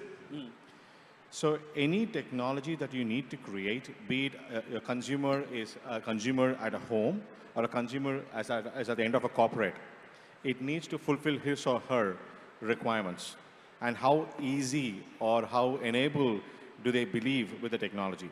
As long as the technology is able to kind of provide that and close that gap for that particular person at that particular persona on where they are, I think it is important to focus on that. And there are a lot of opportunities. For example, if I'm at home, I will be very keen to kind of consume my technology on OTT platforms.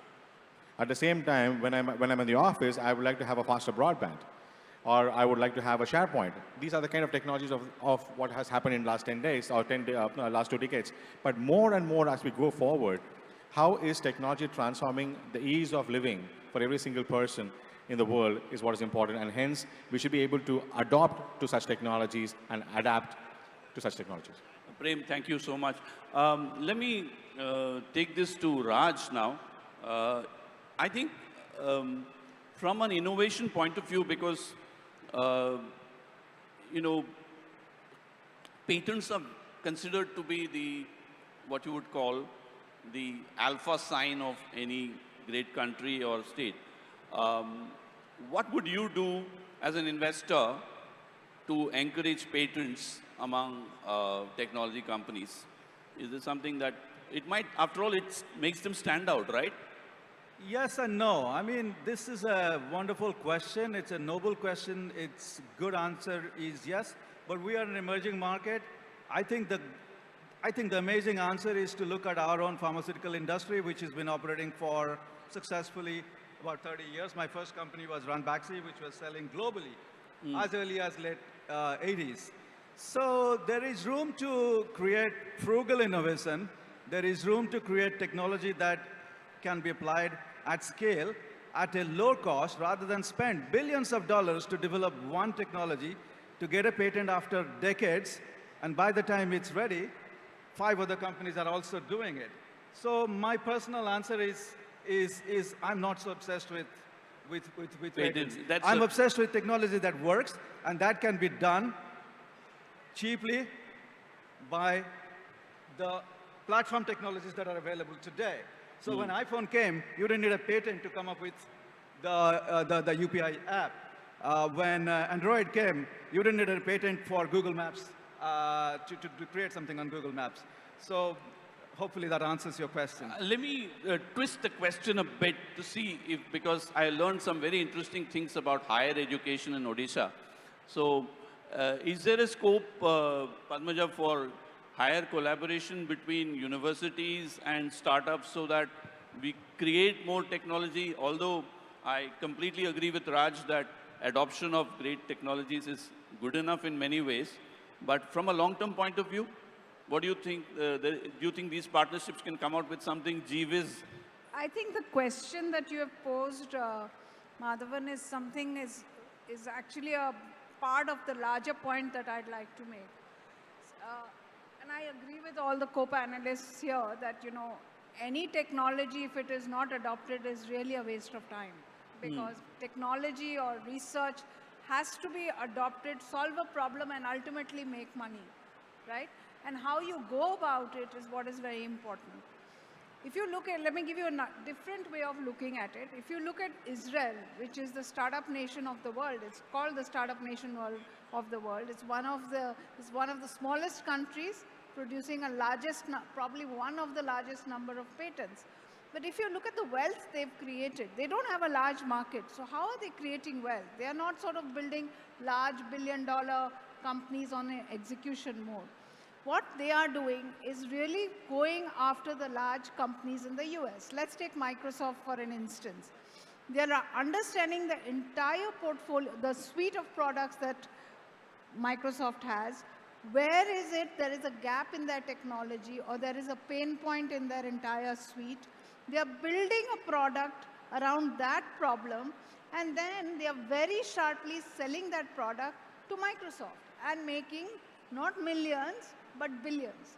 So the other way of approaching, just to complete my point, so the other way for approaching this issue or opportunity for that matter is to act, and that is something that our students, our researchers could think of, is to actually go look for that exact problem or gap and look at it very sharply, build around it, and either build a company around it or get it acquired. That's interesting. Instead of looking at the space, you spot the opportunity and work backwards from it and then try to scale it up as yes, and for that matter, that falls into the larger entrepreneur space, right? Any new entrepreneur, even if it's an execution play, is looking for a real problem, a pain point, and then solving it with an innovative solution.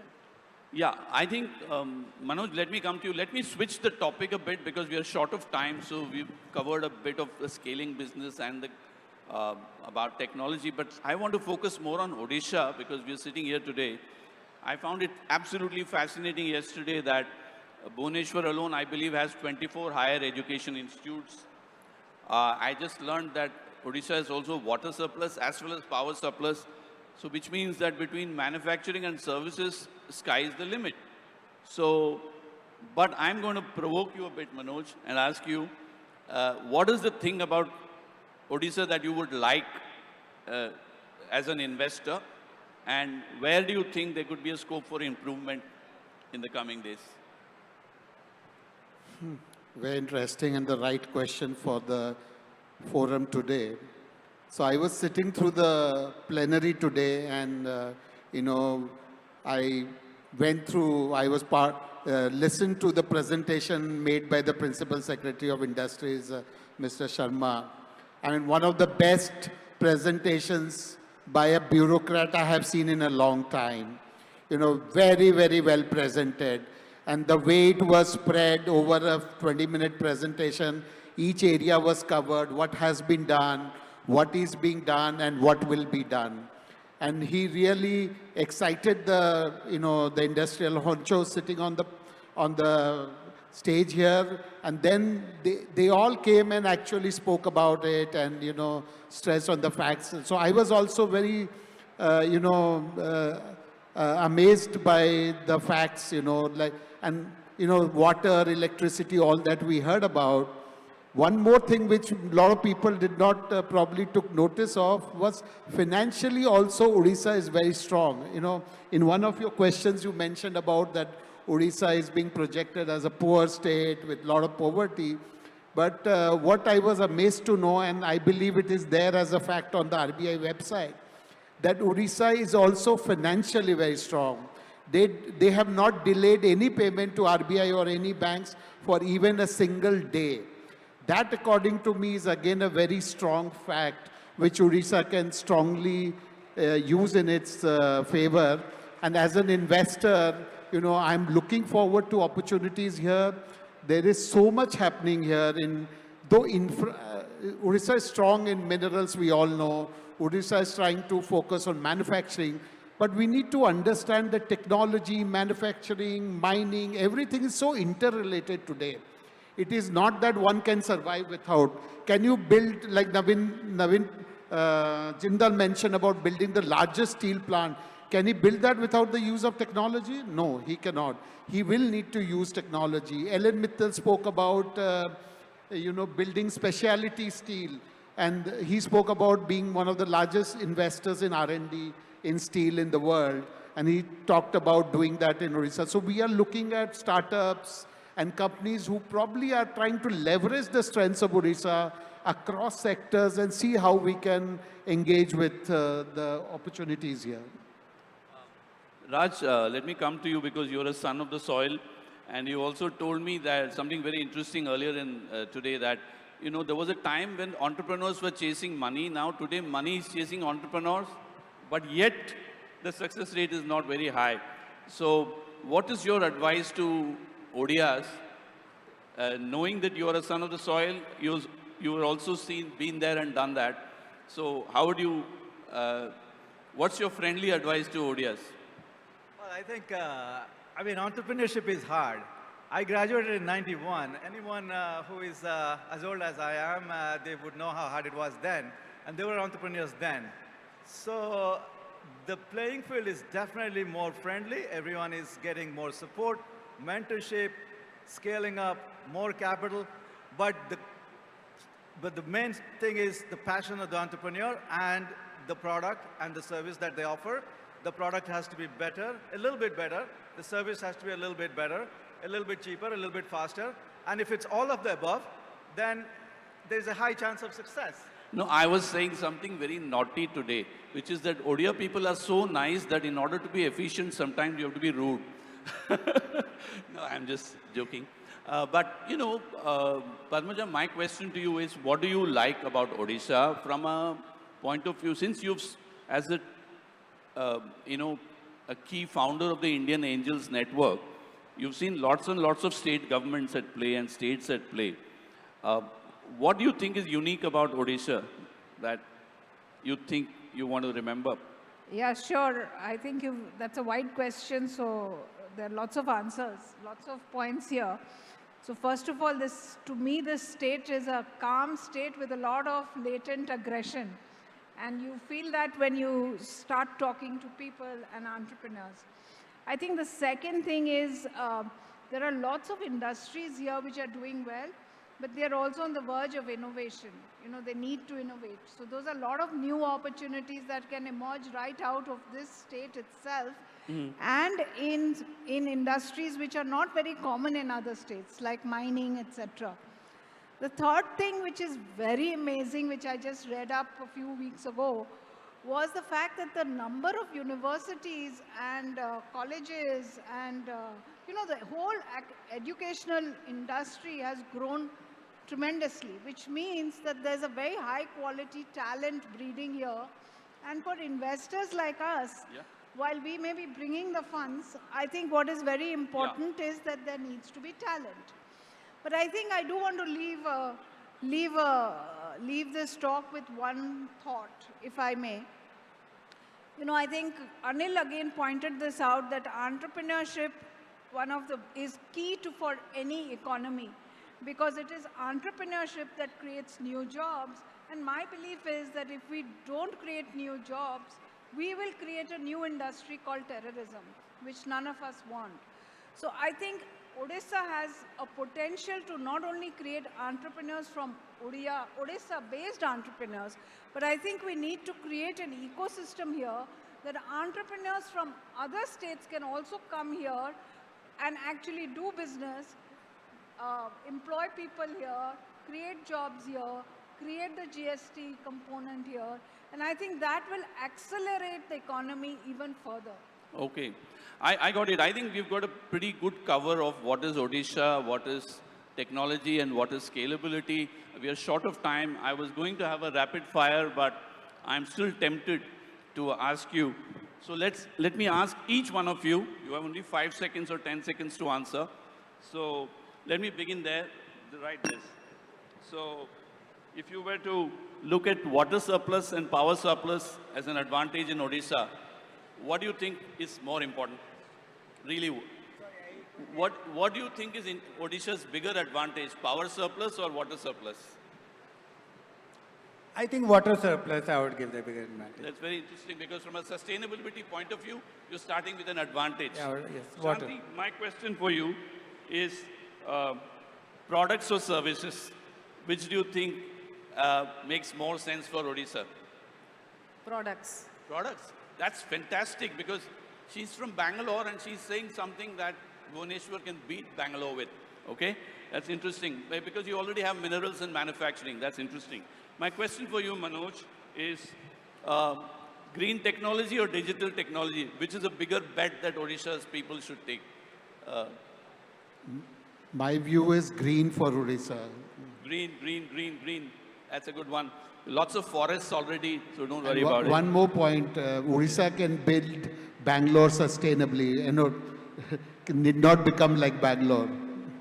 Okay, my question for you, if you were to ask Raj, the government, which is more important, infrastructure or talent for Odisha to be a very big economic power? Well, I will say both. And I will go twice. I'll go once for infrastructure, another time for talent. I think both are important. Actually, the trick part is all my questions, the real answer is both, but I'm going to pose it in such a way so that people will ask. Now, Padmaja, my question for you is, what do you think makes a great startup? Congenial atmosphere or aggressive atmosphere? A leveraged atmosphere. Sorry? Leveraged atmosphere. The entrepreneur has to hustle anything that is available Total and hustler. make sure that what is not available is made available. Karke dikhayenge types. Okay. Now, for you, Anil, teamwork or passion? So I'm glad you saw me. I'm on panel. I was wondering. So for me, teamwork is more important. Yeah, it's very interesting because sometimes I've heard in my long years as a business journalist that passion can be overrated and teamwork can be underrated. So I make every opportunity because the great startups always have teams and not just founders. Even with Steve Jobs, there's a team behind him. So my question for you, Prem, is, let me see. If you, as an investor, there are two ways of grooming or mentoring a startup. One is what I call the Shark Tank approach, like Donald Trump, where you're rude to people. The other is throw the money, like, and then water them and wait for them to grow. Both work. So it's nature or nurture. What do you think? I'll go by saying I'm an entrepreneur first, myself, and my product is venture capital. Sorry? I'm an entrepreneur myself. My product is venture capital. So I would like to work with them, roll up the sleeves and work with them. It works. That's very interesting. I like that. I like to end this session with that note that don't think investors are passive people who just put money in there.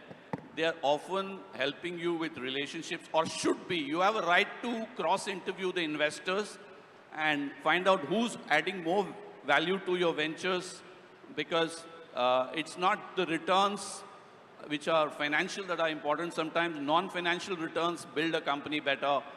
That includes relationships, ideas, perspectives, and old-fashioned wisdom about what not to do under certain circumstances. Really short of time here, but let me apologize. I had a nice conversation with Manoj before, and we were talking about Odisha being once known for poverty. You know, from poverty it came to tourism, to minerals, and then now it has come to a stage where, there are lots of festivals. So there is Utkala, of course, a name for Odisha, which is arts. but now it is standing on the doorsteps of a futuristic sort of high-tech thing where you can call Odisha something, a Silicon Coast kind of a place, So that's the best wishes we all give to you before we head into a full-fledged session on Odisha. So hopefully there will be a future book which will be titled From Kalahandi to Kalinga Tech. Thank you all.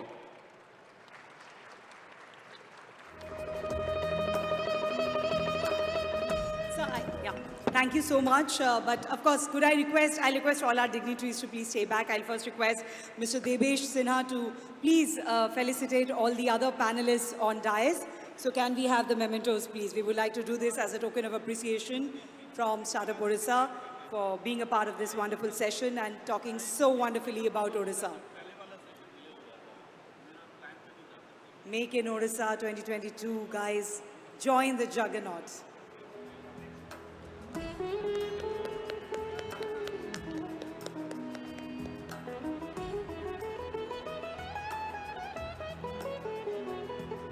Mr. Madhavan summed it up very nicely that from being known as a land of poverty to now being one of the best investment destinations across India, Odisha has definitely come a long way. I'll also request Dr. Sanjukta Barai, Evangelist, Startup Odisha, to come and felicitate Mr. Sinha as well.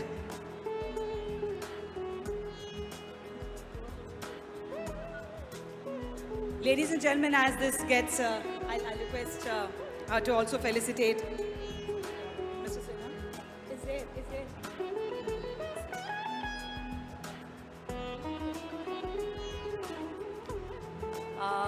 I'll also request, I know we are running a little late, but I'll request people to please stay seated. We'll quickly do a transition to our next panel discussion.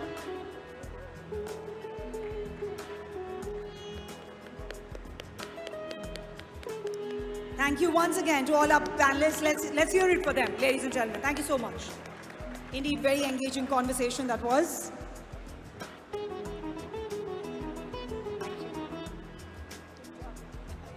Thank you.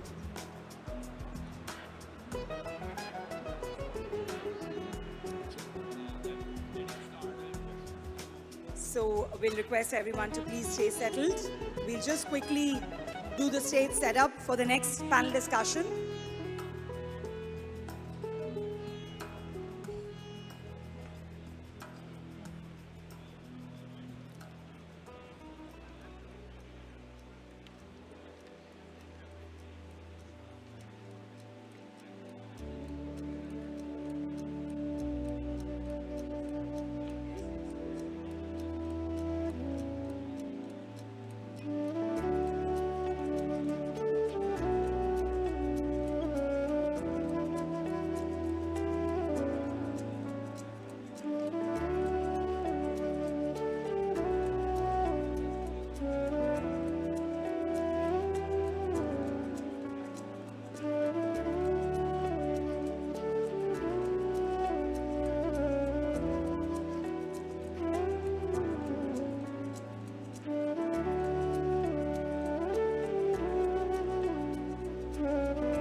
Ladies and gentlemen, there's a little slight change in our, we are starting with a felicitation first, and then we'll be moving on to the panel discussion after that. So I'll request everyone to stay seated, and I'll also take this opportunity to give a very warm welcome to Honorable Minister MSME and Industry, Shri Pratap Keshri Dev. He's already here with us on stage. So I'll request everyone to now please get settled.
All right, ladies and gentlemen, like I said, a little bit of change, but nothing to worry. We are just getting started with the valedictory session, but we will request all our panelists from session 1 and session 2 to join us on stage as we are getting it ready. As you can see, we can getting the stage ready also, but everybody would be there for this felicitation session before we move to our panel discussion.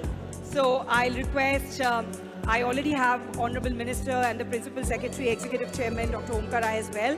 I'll request President TiE Bhubaneswar, Mr. Debashish Patnaik, Charter Member TiE Bhubaneswar, Director Tatva Technologies, Mr. Ayush Khan Mohanty, Mr. Debesh Sinha, all the panelists who were there for the first session, Ms. Padmaja Ruparil, Mr. Raj Mishra, Ms. Shanti Mohan, Mr. Anil Joshi, Mr. Manoj Kumar Agarwal, Mr. Prem Parthasarathy, Mr. Madhav Narayan.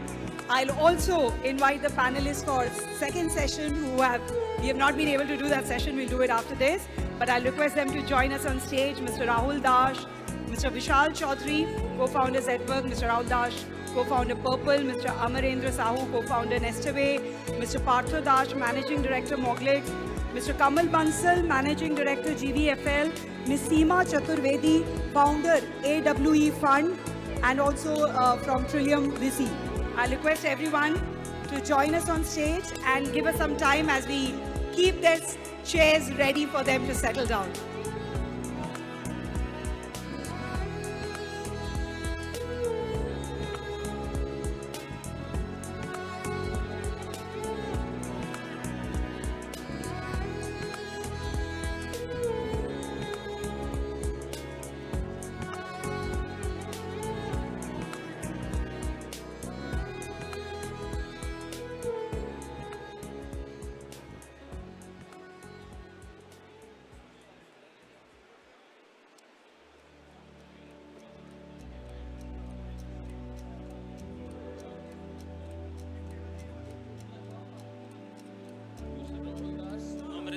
Yeah, I'll once again request Mr. Rahul Das, co-founder Purple, Mr. Vishal Chaudhary, co-founders Network, Mr. Amarendra Sahu, co-founder Nestaway, Mr. Partho Das, Managing Director Moglix, all of them to join.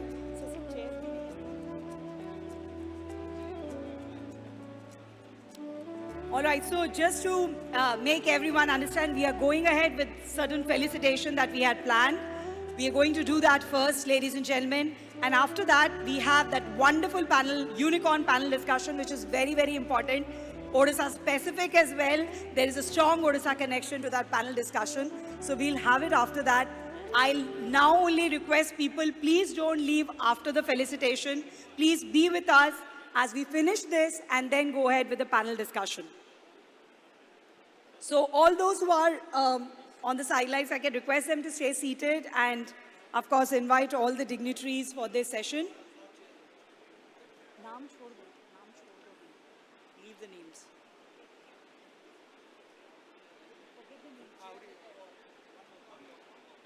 forget the...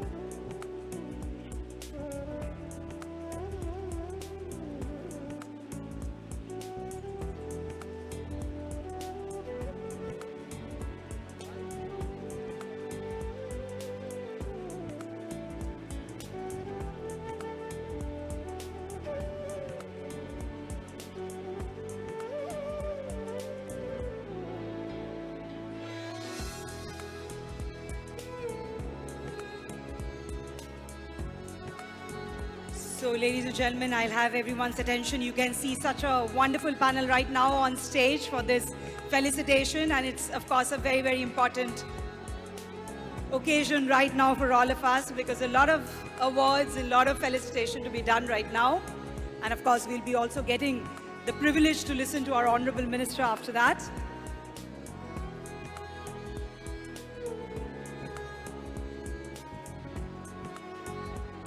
I'll once again request, Mr. Raj Mishra, if you are here, please join us. In fact, all the panelists, like I said, Mr. Devesh Sinha, Ms. Padmaja Ruparel, Mr. Raj Mishra, Ms. Shanti Mohan, Mr. Anil Joshi, Mr. Manoj Kumar Agarwal, Mr. Prem Bhartasarthi, Mr. Madhav Narayan, Mr. Rahul Das, Mr. Vishal Chaudhary, Mr. Amarendra Sahu, Mr. Parthadash, Mr. Kamal Bansal, and Ms. Seema Chaturvedi. Everybody, please, in case you haven't joined, please do join us on stage.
Well, now that's a panel befitting this wonderful stage as well.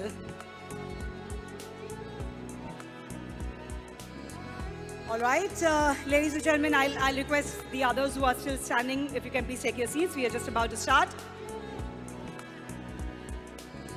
So, to begin with, ladies and gentlemen, we are going to launch our knowledge paper. I'll request the Honorable Minister to do the honors. This is an impact report on rise of Odisha's startup ecosystem, empowering youth through innovation and entrepreneurship. So the launch of the knowledge paper, ladies and gentlemen, at the Make in Odisha 2022 Startup Conclave here.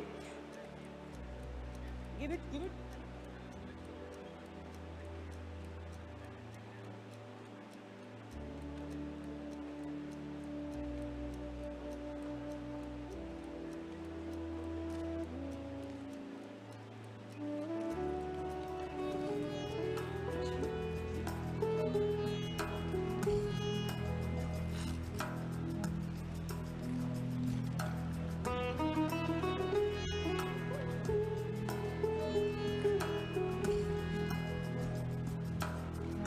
Yes, that's the knowledge paper impact report on rise of Odisha's startup ecosystem, empowering youth through innovation and entrepreneurship. Ladies and gentlemen, I think the applause can be a little louder. Come on.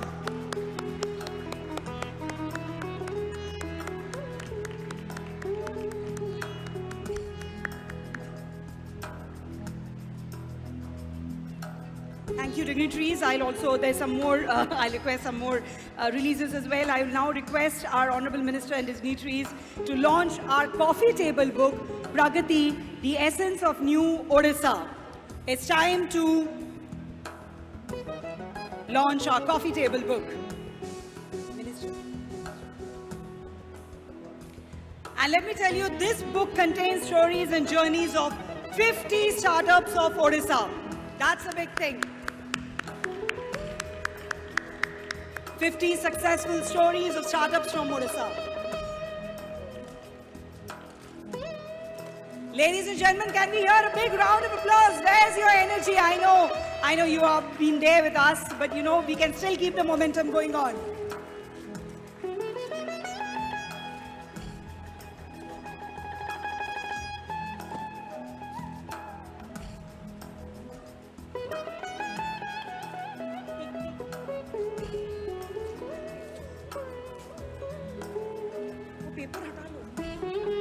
I'll request the volunteers, you can remove the sheets as well, yes.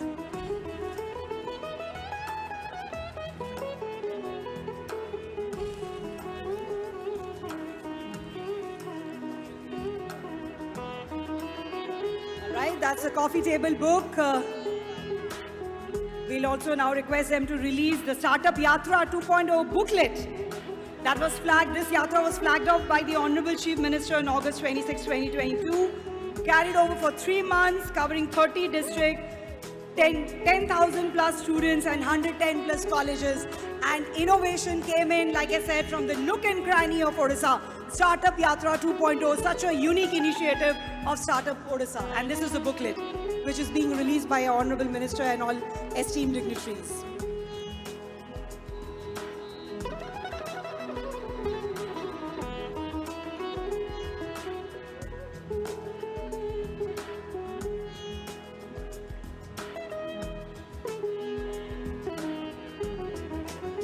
Thank you. I would like to thank all our dignitaries for doing this.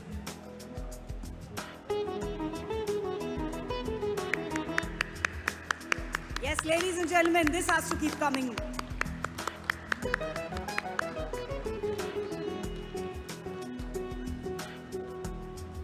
Thank you to all our dignitaries.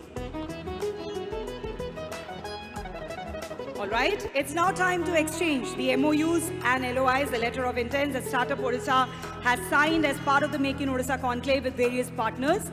Could I first invite the partners with whom we have signed the MOUs?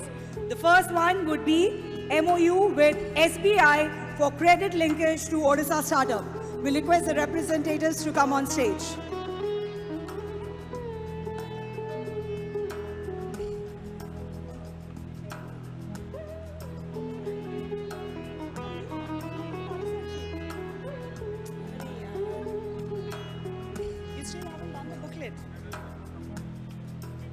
All right, ladies and gentlemen, I think the girls, these are the booklets which I have mentioned about, which were still to be released. So, yes, we'll request the Honorable Minister and the dignitaries to do the honors.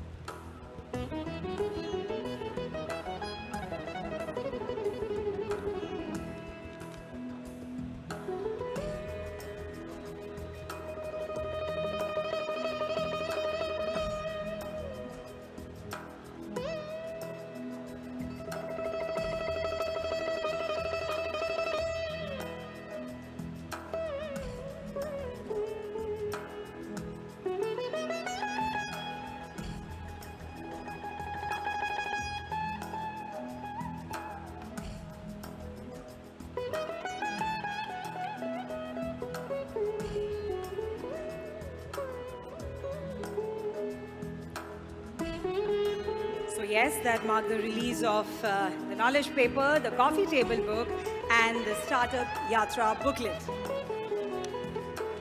Well, like I said, next is exchanging the MOUs and LOIs that Startup Odisha has signed as part of the Make in Odisha Conclave with various partners. We would be starting first with our partners with whom we have signed the Memorandum of Understanding, the MOUs. And the first one in this list would be with SBI for credit linkage to Odisha startups.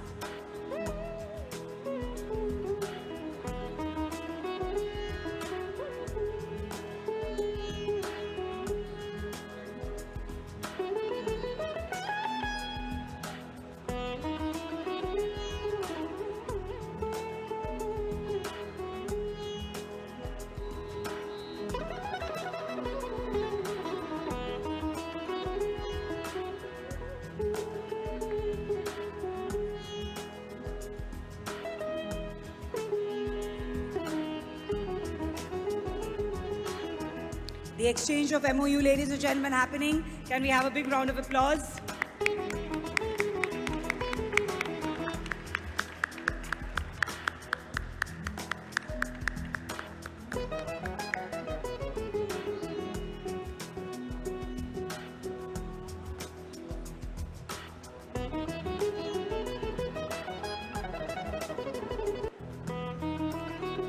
The next one, and this would be the MOU with NLUO to extend legal assistance to Odisha startups.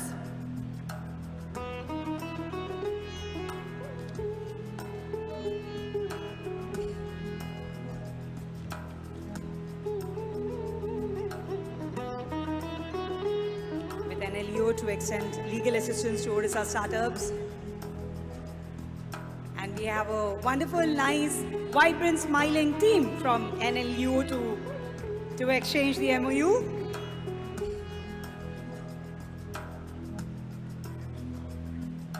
Very important legal assistance.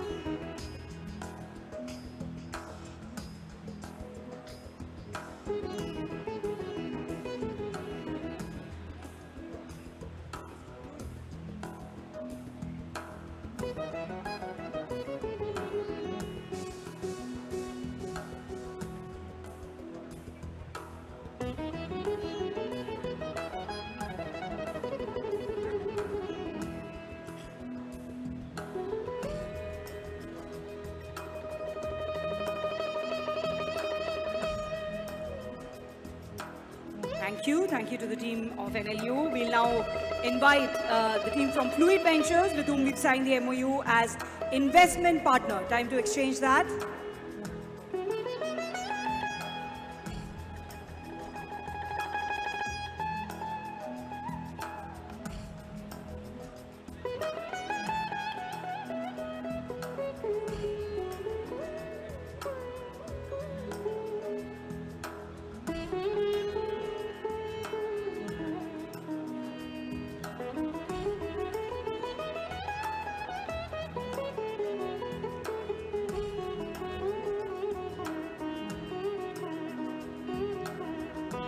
Thank you. The next would be the MOU with Head Start for development of Odisha startup ecosystem.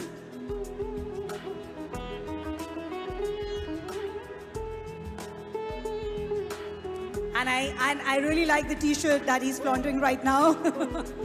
So apt for this conclave and this session. Head Start. Time to start up.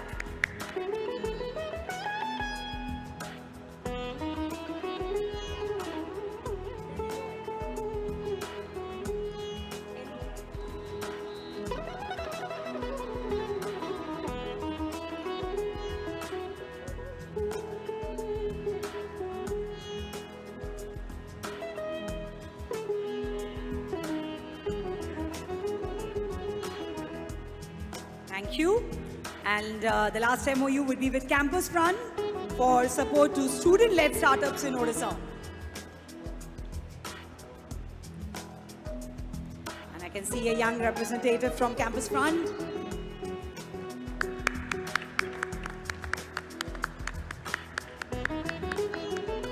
इतना सन्नाटा क्यों है भाई? Let's do a better round of applause. Come on.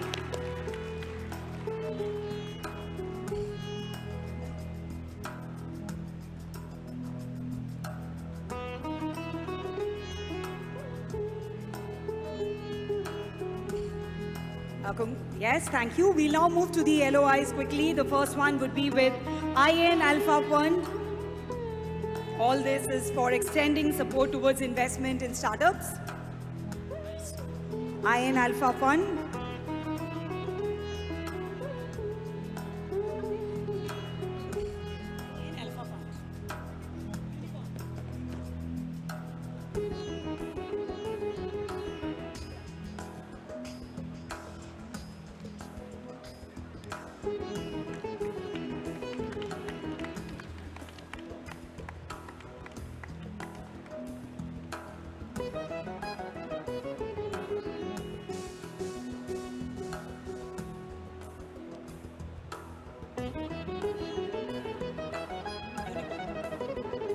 The second would be with Unicorn India Ventures.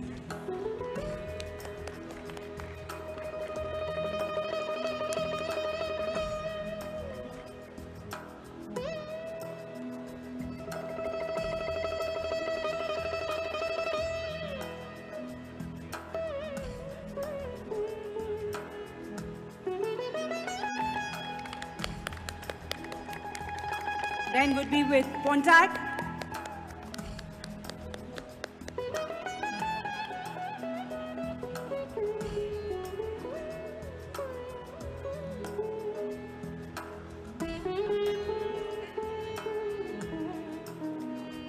With Pontac.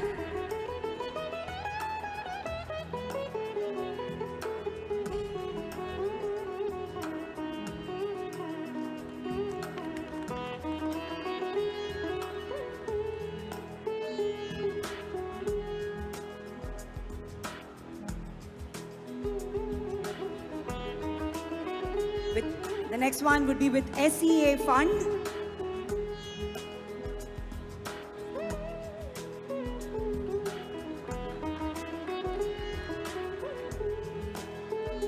These are all letters of intent that have been signed between Startup Odisha and the partner for extending support towards investment in startups. So it's the first step, a letter of intent. The next would be, after SEA Fund, the next one would be AWE Fund.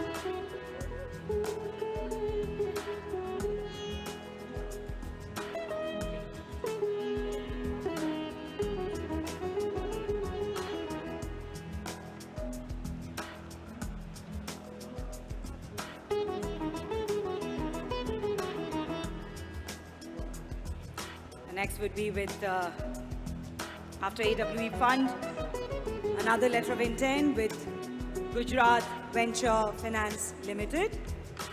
Okay,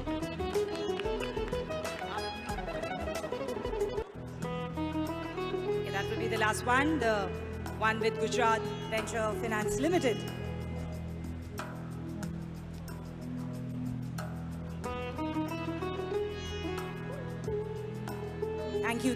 Thank you, our esteemed dignitaries, for doing the honors. We are done with the exchange of the MOUs and LOIs. Ladies and gentlemen, it's now time to felicitate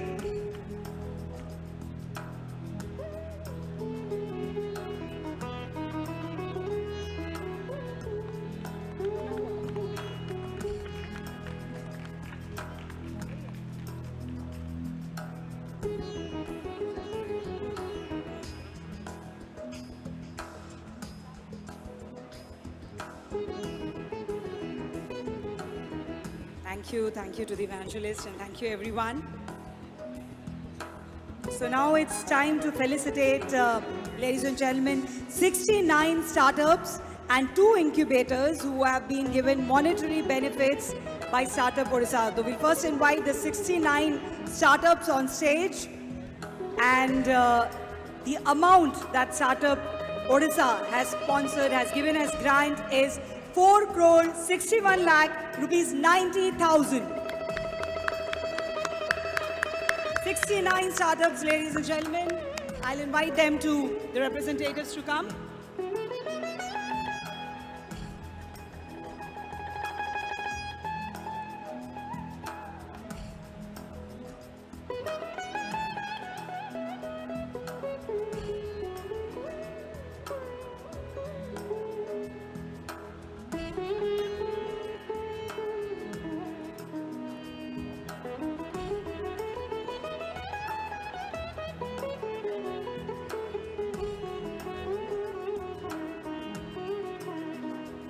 little bit of apologies. They're coming from the backside. They're just joining us here.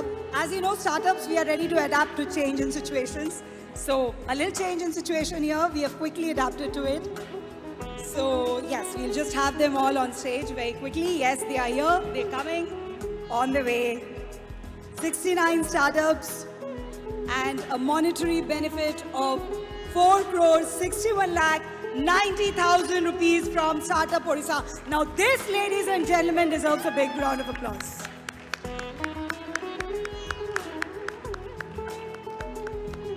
Odisha is definitely the state which has been giving the maximum startup monetary benefits to startups. And this is a big thing for these entrepreneurs as well who are here on dais with such an esteemed panel. They already have been given the benefits. It's just about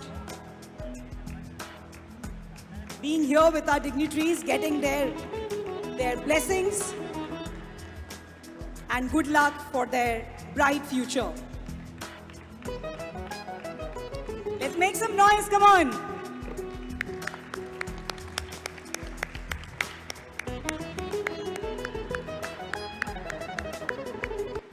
With the 69 startups, we also have 2 incubators who have been given 20 lakhs, Institute of Life Science, SSU Innovation Foundation. These are the 2 incubators.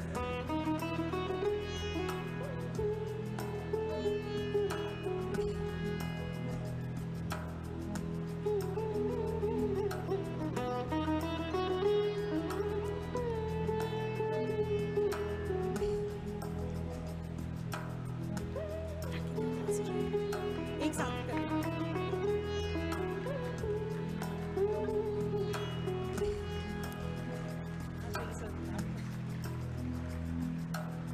All right, thank you to all these wonderful entrepreneurs. Like I said, we also have 2 incubators who have received support worth 20 lakhs, Institute of Life Science and SSU Innovation Foundation. I'll also invite them onto the dais.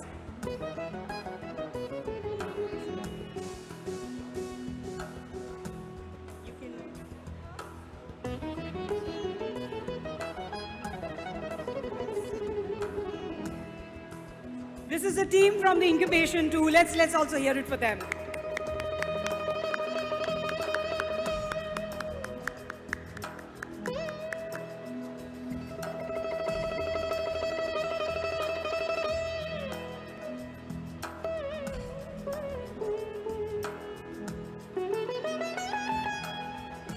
Thank you everyone.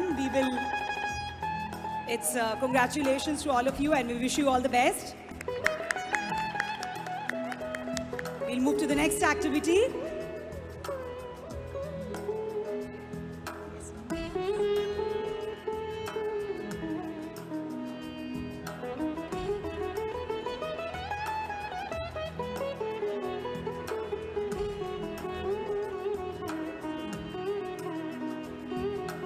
We'd like to now invite on dais 18 startup entrepreneurs who have received investment support worth INR 351 crore this year so far. We had already mentioned about them in the beginning of the session. So these are 18 startups, ladies and gentlemen, and we would like you all to make some noise as we invite them on stage. I just heard someone saying a woo, that's it. And congratulations to all of these. I request all these startups to please get settled and stay seated. All the entrepreneurs, all our guests. Because like I said, we have another session after this. So I request everyone to please take their seats. And yes, with a round of applause, could I invite those 18 startups as well who have received investment support worth 351 crore this year so far. All of them together.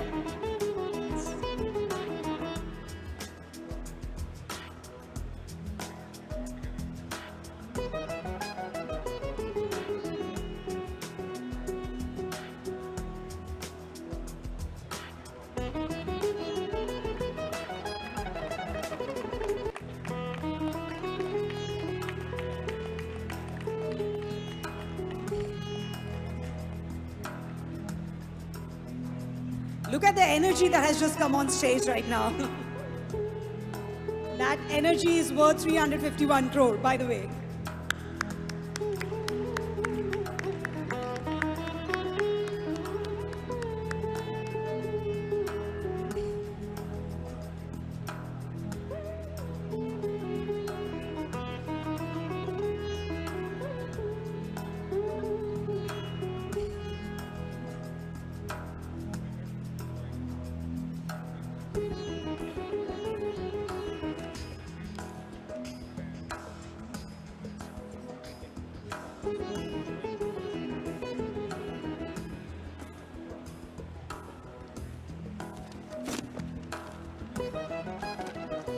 Received investment from Avalor Ventures, One Crowd, Neogen, Huge Ventures and Beyond Capital Ventures, HNI, Real Time Ventures, Chani Ventures, Eleva Equity, Mankind Pharma, Pontac Ventures. In fact, Pontac Ventures has sponsored quite a few of them.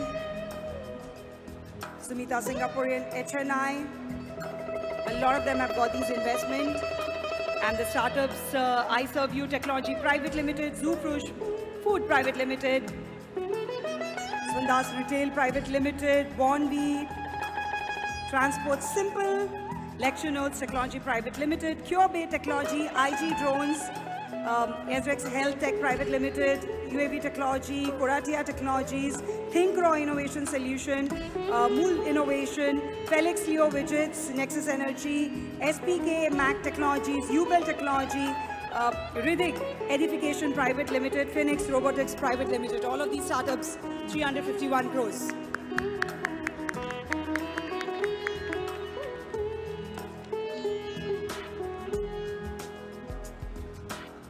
Congratulations.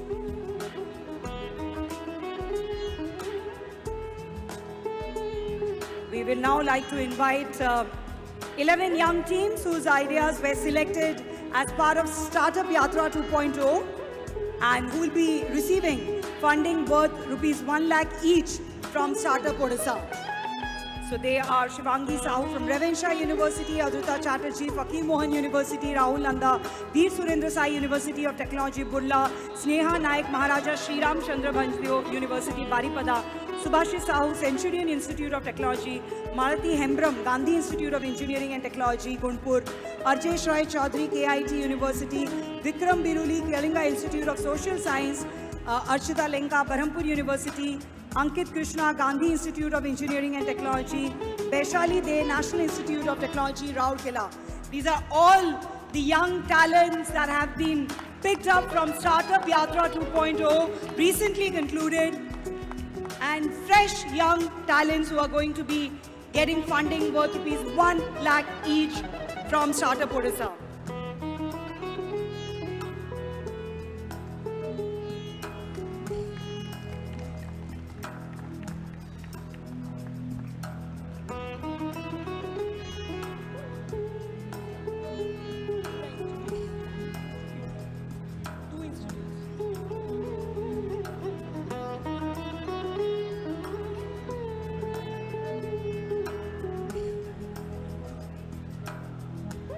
Different parts of the state.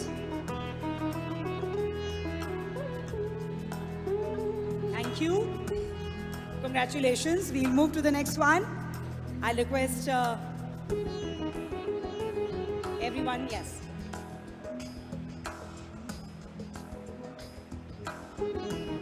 All right, now would be the awards to two institutions for Best Boot Camp, and that goes to Jharsuguda Engineering School and GIET Gunpur. We are also inviting them on stage because they've been already awarded for Best Boot Camp.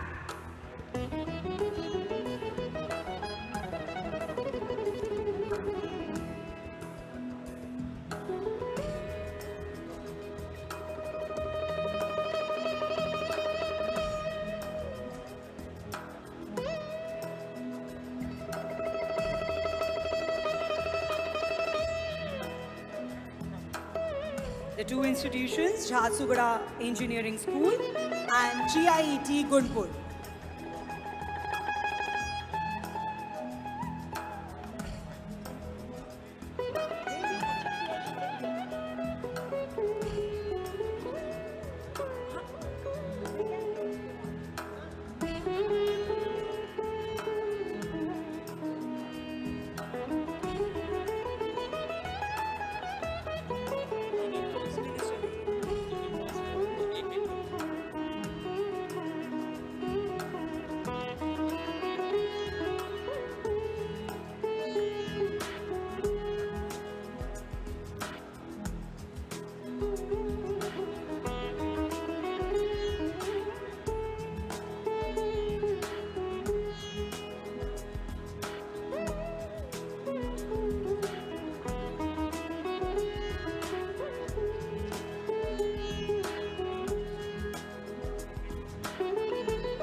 Thank you, gentlemen.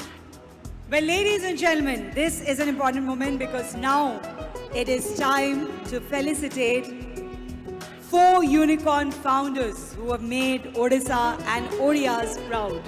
I'll request Honorable Minister Industries and MSME Shri Pratap Sridev to do the honors and felicitate these founders. They are in fact on the dais with us, so I'll first request Mr. Rahul Das, co-founder Purple, and yes, let's make some noise here, ladies and gentlemen. I'll request the Honorable Minister to felicitate Mr. Rahul Das, co-founder Purple.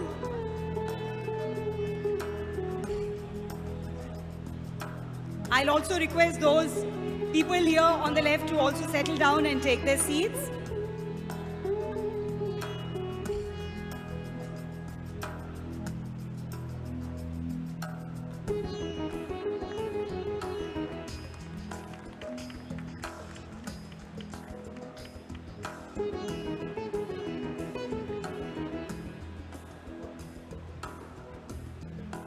Congratulations. Let's make some noise for Mr. Vishal Chaudhary, co-founder Setwork.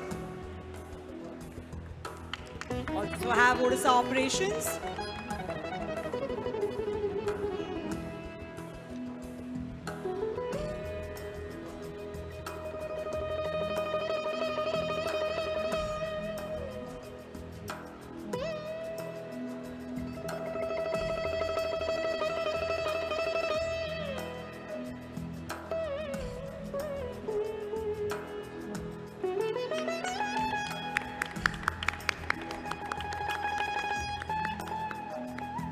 Congratulations. I request the Honorable Minister now to felicitate Mr. Amarendra Sahu, co-founder Nestaway.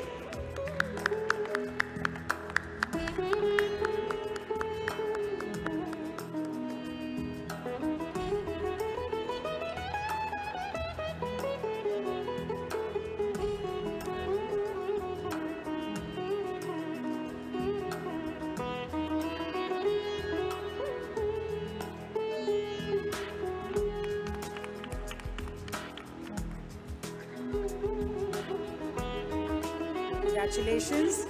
I request Honorable Minister to also felicitate Mr. Partho Dash, Managing Director, Moglix. In fact, if Mr. Abhi Dwivedi, Senior VP, Moglix is also there, he can be on stage if he's here with us.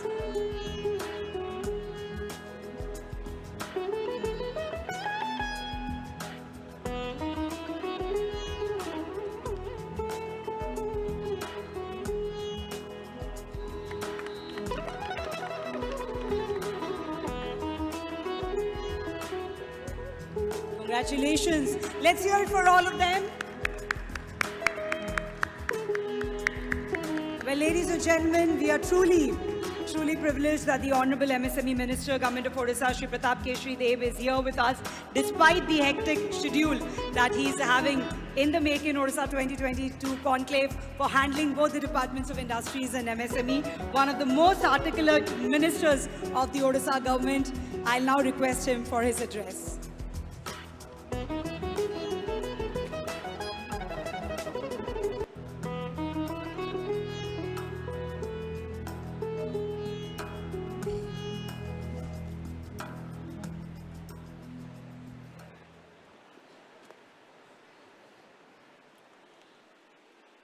Good evening, ladies and gentlemen,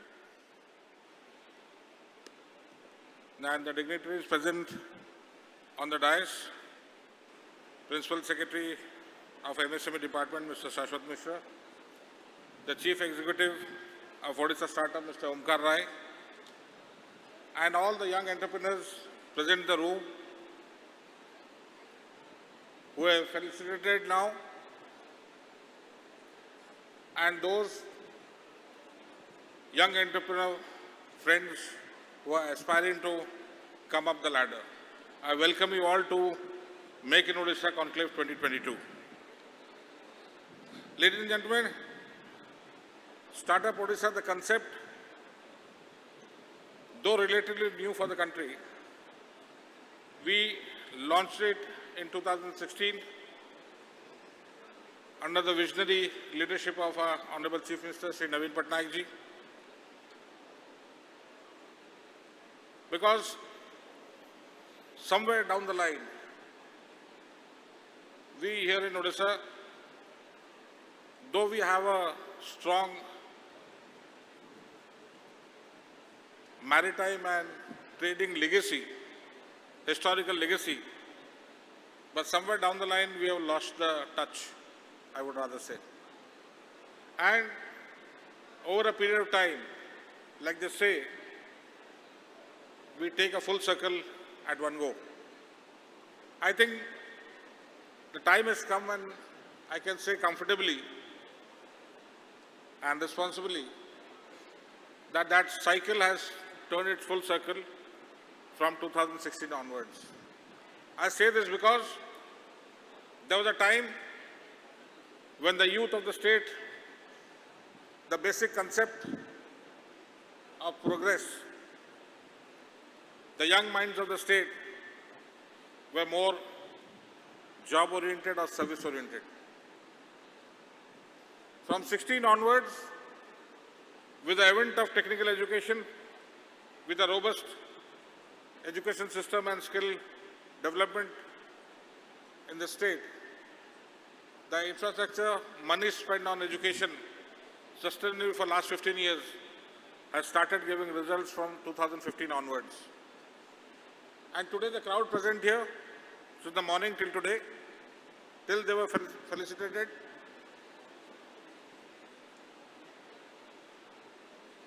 it is a show that from 2016 onwards, the youth of the state, who are the future, they have taken the big leap into the entrepreneurship.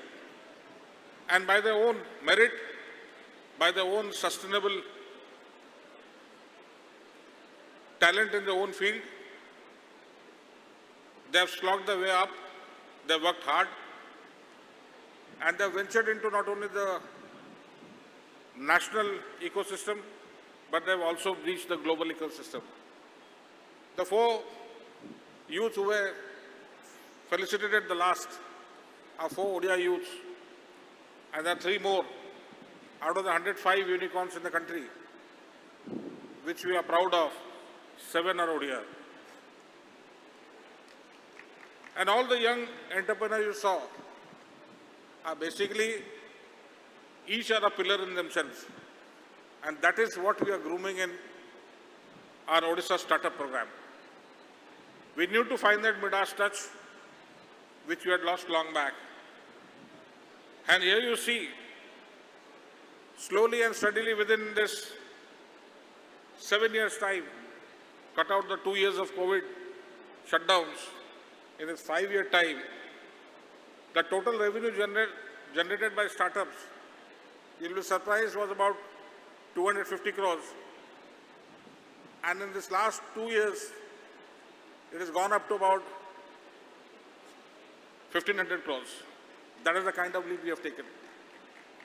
And alone in this last 1.5 years, about 1,250 crores was generated in the way of investment intent and in the way of actual investment.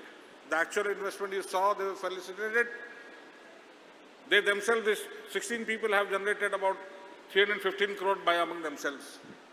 Now this is the kind of ecosystem which the Odisha startup, under the aegis of Odisha Startup Program, headed by Mr. Rai, we intend to achieve. The vision of Honorable Chief Minister is that while we seek investment from outside, while we seek funds from outside, while we are developing various sectors, metal and chemicals and other sectors we are targeting, focusing on various other sectors, we need to have our own homegrown entrepreneurs. And we can do it, as we have proved it now, and will prove in the future also. We have done it earlier. We did it about 2,500 years ago, and we can do it now. About in this Make in Odisha Conclave 2022, 6 MOUs have been signed, and about 7 IOLs have been also signed. I would congratulate and thank all the people who have signed MOU and have given us IOLs, that we will actively participate with you and will actively work with you and will extend all cooperation needed, because this is one ecosystem which we cannot fail in Government of Odisha. Because this is the leap of faith. Because it concerns the future of the state. They are the youth. And a robust youth who can take the risk of becoming a successful entrepreneur needs to be encouraged. And all those education institutions in the state, we need to work harder. We need to come together. We need to encourage startups right from the institution itself. Funds is not a concern today. You saw we signed an MOU with the State Bank. There are other venture capitalists waiting on the wings. One of them met me in Hyderabad and is here. We are surplus in many things. Basically, we are an agro-based economy. A lot of work can be done for the benefit of the public, for the gross domestic product of the state, and as well as earning profit by the entrepreneur himself or herself. Agriculture, we are surplus in not many things. Climate change, soil, forest, metallurgy, these are certain sectors are yet to be touched. The gap has to be filled. Yeah, the big birds are coming. They are setting up the plants. But the last mile, where you make the consumer reach them, that gap has to be taken up by the startups. And younger the better. And we here in Odisha, though we made a modest beginning, but the way we are going, we are confident that by 2025, we'll have at least 5,000 startups, and at least by then, we would have a unicorn of our own from the state. That is the kind of hope we have, and that's the kind of encouragement we get when a lot of young entrepreneurs are coming forward to participate and to become an entrepreneur themselves. We are here to facilitate, and as part of the government, as a Minister MSME, it's my duty to carry out the vision of my leader. And like we say, when we commit, we deliver. That's the motto of my leader, and I stand by it. So whatever is being deliberated today, with course of time, you will find that we will stand by our commitment. I once again, thank you all for joining us today and making this Odisha Conclave, making Odisha Conclave 22 a success. Thank you once more, and thank you for joining the Jagannath. Jai Jagannath, Bande Utkal Jan. Thank you so much.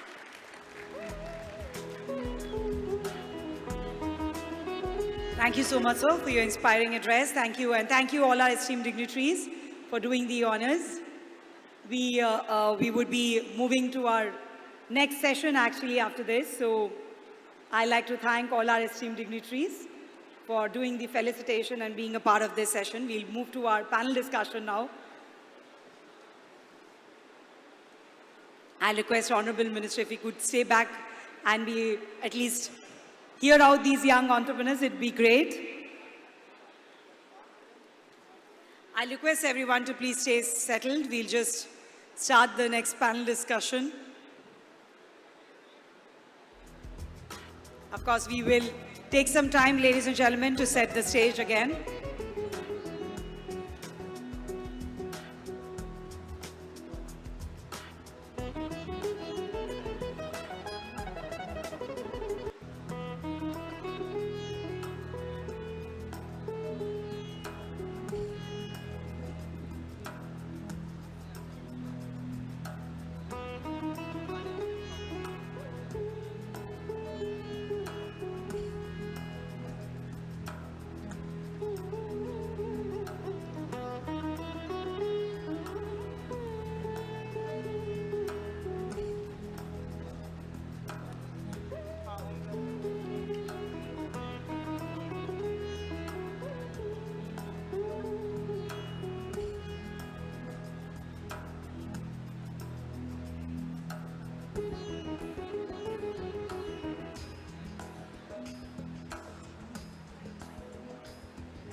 I'll request people to stay. Please get seated.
All right, we are set for our next session, the Unicorn Panel Discussion on Entrepreneurship, Essence of New Odisha. And like I have said when they were being felicitated, this is a panel which Odisha can be truly proud of. So along with the moderator, the Executive Chairman of Startup Odisha, Mr. Omkar Rai, please welcome with a round of applause Mr. Rahul Das, co-founder Purple, Mr. Vishal Chaudhary, co-founder Zetwork, Mr. Amarendra Sahu, co-founder Nestaway, and Mr. Partha Das, Managing Director, Moglix. I would also like to give a little introduction about each one of them, though for our Odias, a lot of them would be aware of this information. Mr. Rahul Das, co-founder Purple.com, largest online platform for beauty and grooming, hails from Berhampur, in fact. And as co-founder of Purple.com, they have been serving over 1 million beauty enthusiasts every month with 400 plus brands and 15,000 plus products. I, in fact, ordered something today morning from Purple.com. And moving on, we have Mr. Vishal Chaudhary, founder Link Zetwork, which also has operations in Odisha. He's worked as lead organization and business engine at Rivigo, as manager at ITC Limited, is an angel investor from Bengaluru, has focused on areas like software, transportation, logistics, has also invested in startups like Fashionza, Yojak, and Agreezy. We have Mr. Amarendra Sahu, co-founder, CEO, Nestaway, originally from Denkanal, co-founded Nestaway Technologies in 2015, with the intent of addressing rampant discrimination prevalent in the home rental market. Today, Nestaway is India's largest home rental platform. That speaks volumes about. And he's also been awarded the Economic Times 40 Under 40 and the Fortune 40 Under 40 for his excellence in entrepreneurship, consequently for 2 years. We have Mr. Partha Das, Managing Director, Moglix Business, which again has operations in Odisha. Again from Baripada Mayurbhanj. He's a result-oriented, high-energy sales and marketing professional with 15 plus years of hands-on experience in shaping business, especially in emerging markets, through sustained brand-building activities and optimum distribution network. He's also worked in leadership position at manufacturing giants such as ITC, Tata Steel, and others. I'll now request Mr. Rai to take this session forward from here. Thank you, ma'am. First of all, I am not a professional moderator. I head Startup Odisha, and I am host also. So, first of all, I must extend my greetings. I welcome all the panelists here on behalf of Government of Odisha, Startup Odisha, and the entire startup ecosystem of Odisha. I also would like to thank you all for taking your time out and participating in this very MIO. You have been participating in this Make in Odisha Conclave 2022, and you have also participated other panel discussions apart from the address by Honorable Minister of MSME, Industry and Energy. And you also have a great connect, all of you have a great connect with Odisha, either you being from Odisha or you have been part of a unicorn or a company which has been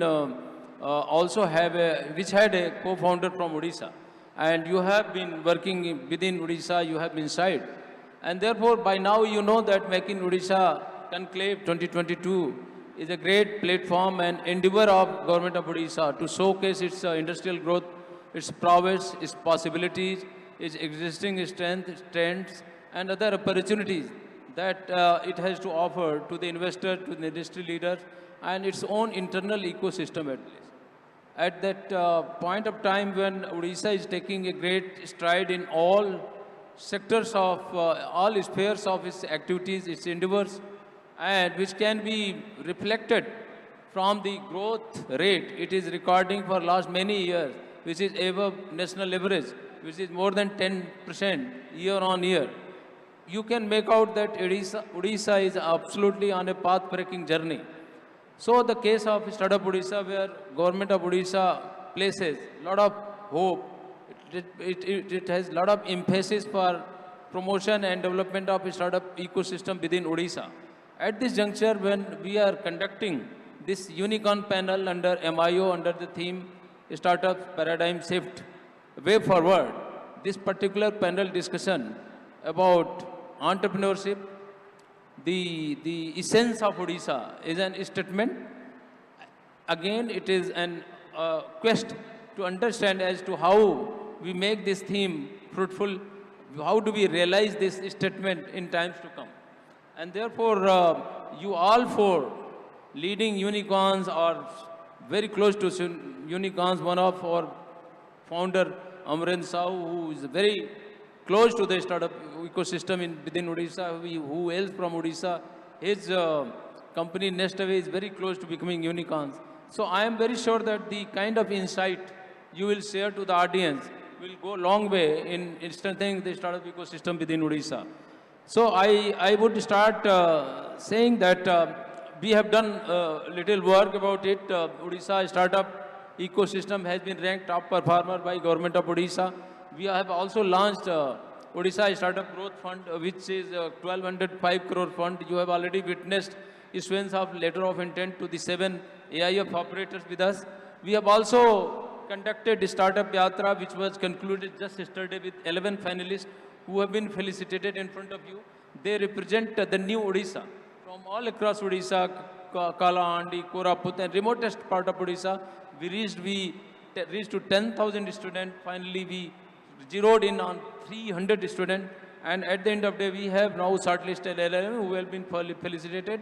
And they will be further nurtured, and we will help them in terms of converting their ideas, their imagination into a strong business possibility.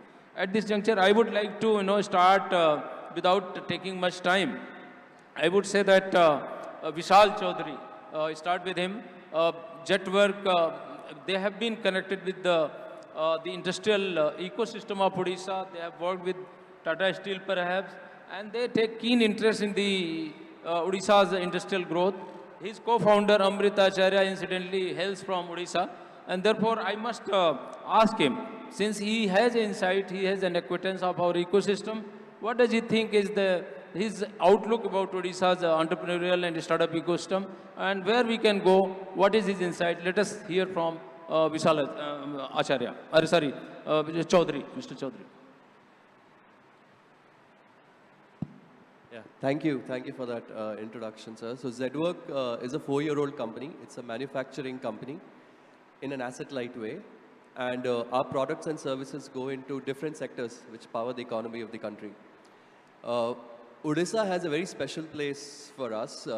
Today we work in Paradeep, we work in Kalinga Nagar, we work in Jajpur, Cuttack, Jaipur, Balasore, Damanjodi, in different industrial belts within the state. And what has pulled us so close to Odisha is, of course, the industrial revolution which is underway in this state. And second is some very high quality micro entrepreneurs that we have found in some of these places that I talked about. We tie up with multiple small scale manufacturers in the state who help us service our customers well. And going forward, we are extremely bullish about growing our revenue from this state and partnering with more and more manufacturers across different sectors. Thank you, Vishal, for your views. I think we'll move on to Rahul Das. Just write to me.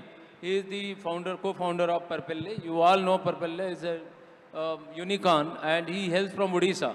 I don't need to, tell him a lot. In fact, I would ask him to straight come to the point and tell us as to what is his outlook about Odisha, because he knows ins and outs himself, right?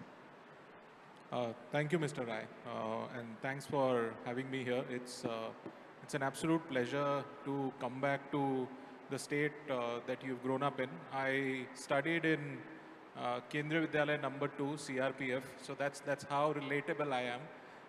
The difference that now I'm seeing, and which is what I think would be the biggest input that we as a state can provide to entrepreneurship, is an ecosystem. There was none when I graduated out of my school. I did my +2 there. At that point in time, there were no discussions on startup. There were no entrepreneurs who you could look up to from the state. While when I went out to Bombay, and now I'm based out of Bombay, and I saw the ecosystem, I saw Odia entrepreneurs in Bombay who I could, figure as role models. Now that's super important, and that ecosystem is going away from the state and getting created somewhere else because of all the inputs that specific state has given. And those are things that we need to start from the school, take it up to the college, and then support once someone graduates and wants to do a startup through incubators and whatnot. You have models from BITS Pilani, IIM Ahmedabad, where they give you a lot of support on your last semester to go out and venture out and do a startup for a year, come back and again get placed. So these are interventions that potentially as government of Odisha, as the ecosystem of Odisha, enablers like yourself could do, which make the entrepreneur believe that this is a viable thing for me to do. At the end of the day, everybody is kind of looking at something and saying that, okay, this person I know, and this person has done so and so, तो मैं भी कर सकता हूँ. And mo में भी एक बहुत बड़ा problem no करे पे. That's the feeling that we need to cultivate in Odisha, and so that's the approach that I think would make sense.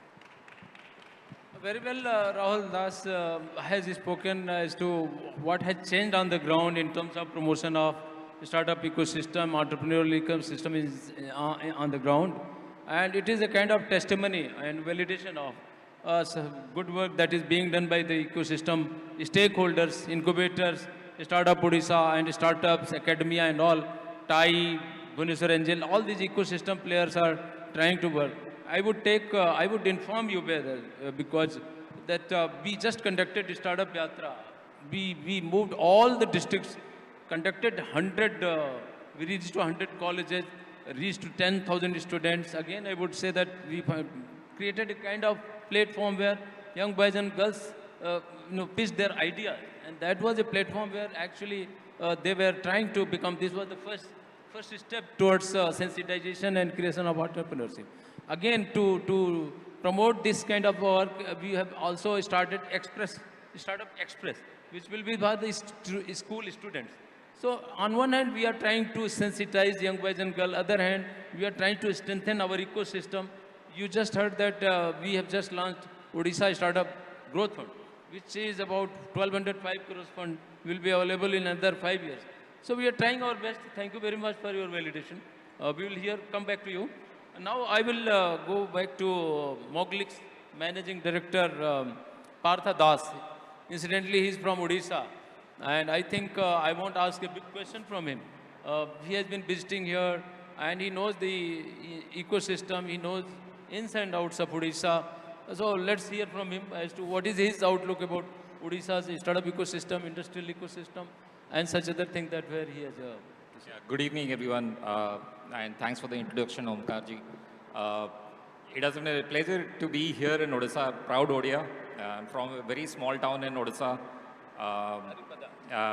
Right, so, through and through, if I just look back the way Odisha has been actually developing, amazing. Every time I land here in Bhubaneswar, it's a new story. And honestly speaking, obviously the government is doing its bit in terms of focusing on the infrastructure, health, education, whatnot. Look at this platform. This platform, if I was told, has generated roughly around $175 million of VC funding. Now, I was there in Dubai yesterday. I'll give you a statistics. Last year in Pakistan, the entire country attracted an investment of $350 million, right? That's Odisha, half of Pakistan's total VC capital. If that happens, nothing like it. So what it actually, I mean, I'm really sure that obviously all the catalysts are in place, government is doing its bit, VCs are coming into this market, education institutes are supplying the talent which is required to be provided. I think a bit of an exposure from the local talent pool would be helpful. And this is something I keep telling. Me being from Odisha, I believe people from East are little contained compared to the rest of the country, right? So if you, and I'm not talking about it from a capitalist perspective, I would say that and the hunger and the passion for doing something which is meaningful is much more important than, attracting money. And hence, if you have that passion, trust me, nothing is going to stop you. So as far as an organization is concerned, we are focused in this market. We have an office in Bhubaneswar. We look at Odisha as a very bright spot. If I just close my eyes and think about East, all that comes to my mind is Bhubaneswar, not even Calcutta. I can tell you that. Okay? So pretty optimistic about Odisha, and I hope it keeps doing well and we keep, coming back to Odisha more often than not. Thank you very much. I think I don't need to add anything, Partha, as he kind of he has a lot of faith and hope for the state of Odisha. He says that the talent, the infrastructure, and he has established, your company is also having office here. So very nice. I think he has a testimony and he has a validation of the potential that Odisha holds for the future. Now I will reach out to Amrinder Shahu, founder of Nest Away. And he, again, we know him for a very long time. I met him in Bangalore also. I met certain startups and ecosystem players. They all talk about him. So he's a frequent visitor again. I would go straight to him and say that, let's hear your views.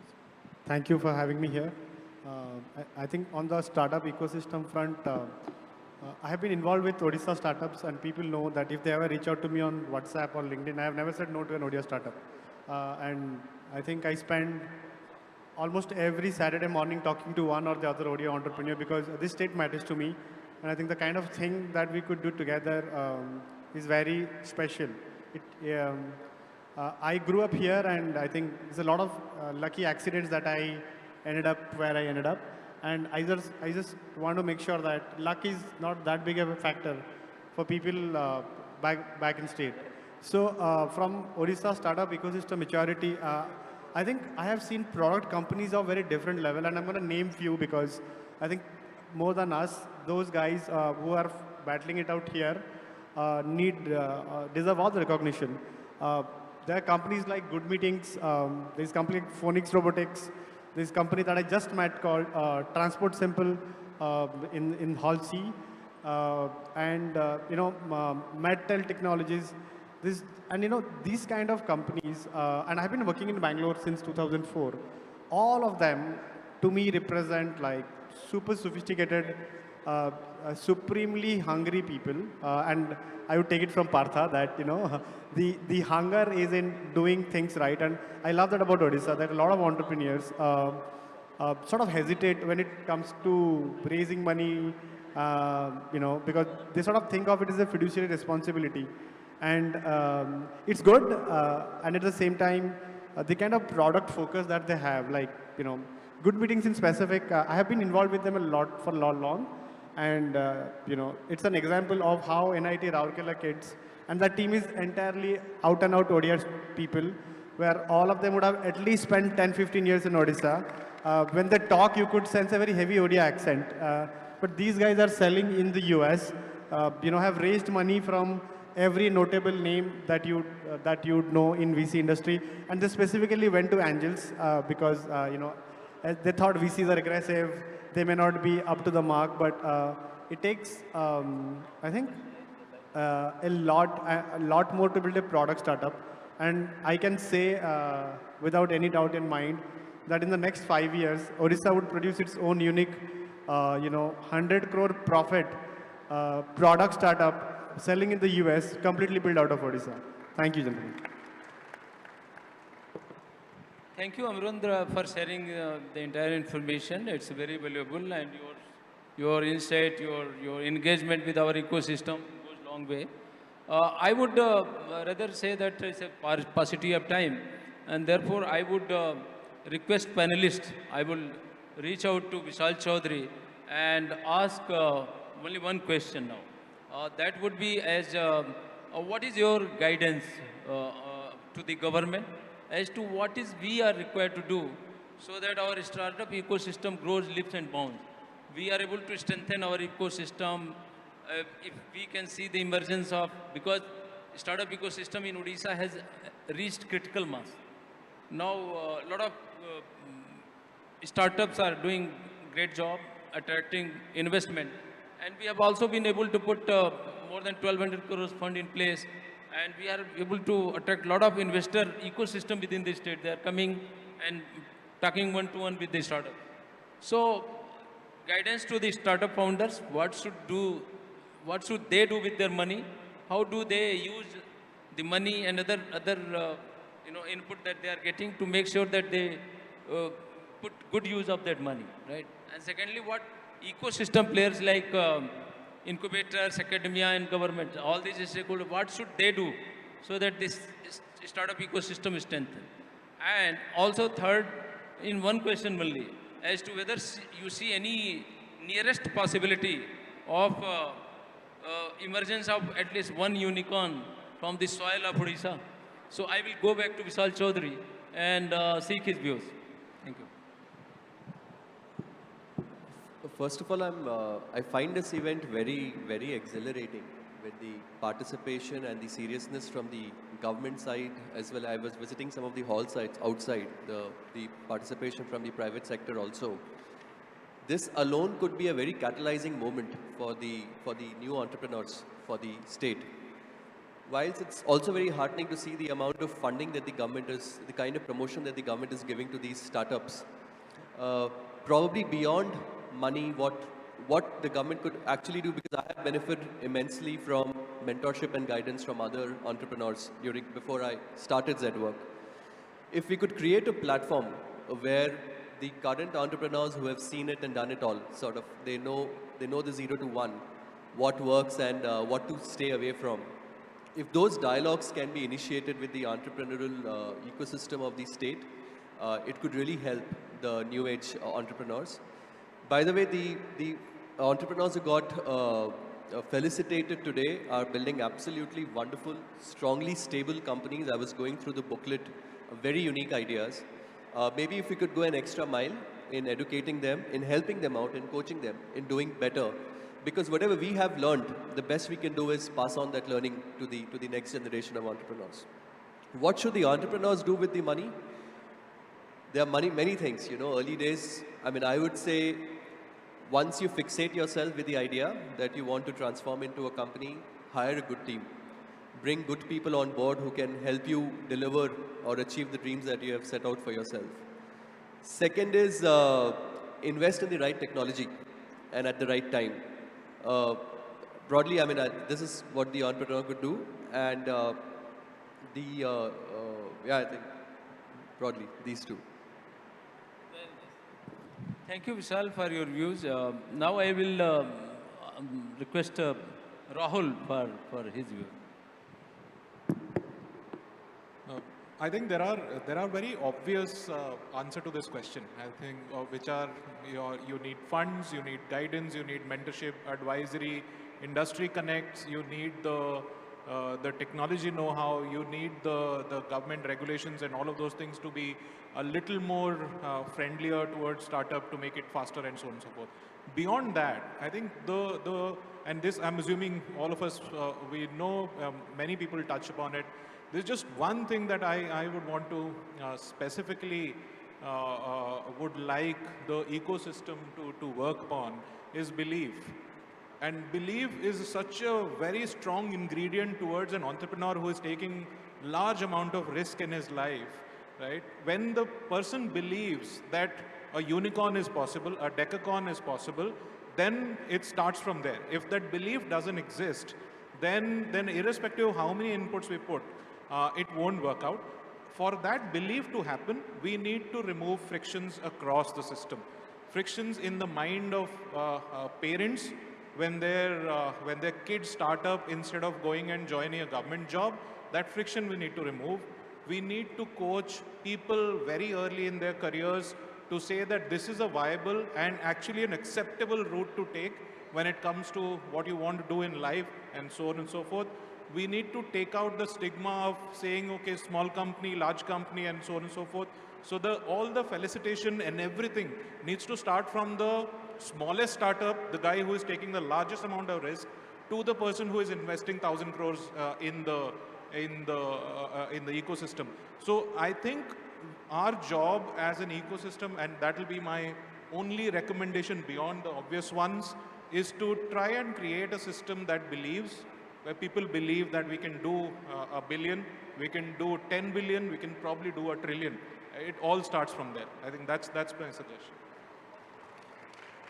I think it's a very great assertion that you made, that provided that we have infrastructure, we have all the ecosystem that is required to promote the entrepreneurship is in place, then it is the belief, it is the self-esteem, it is the faith that comes into play.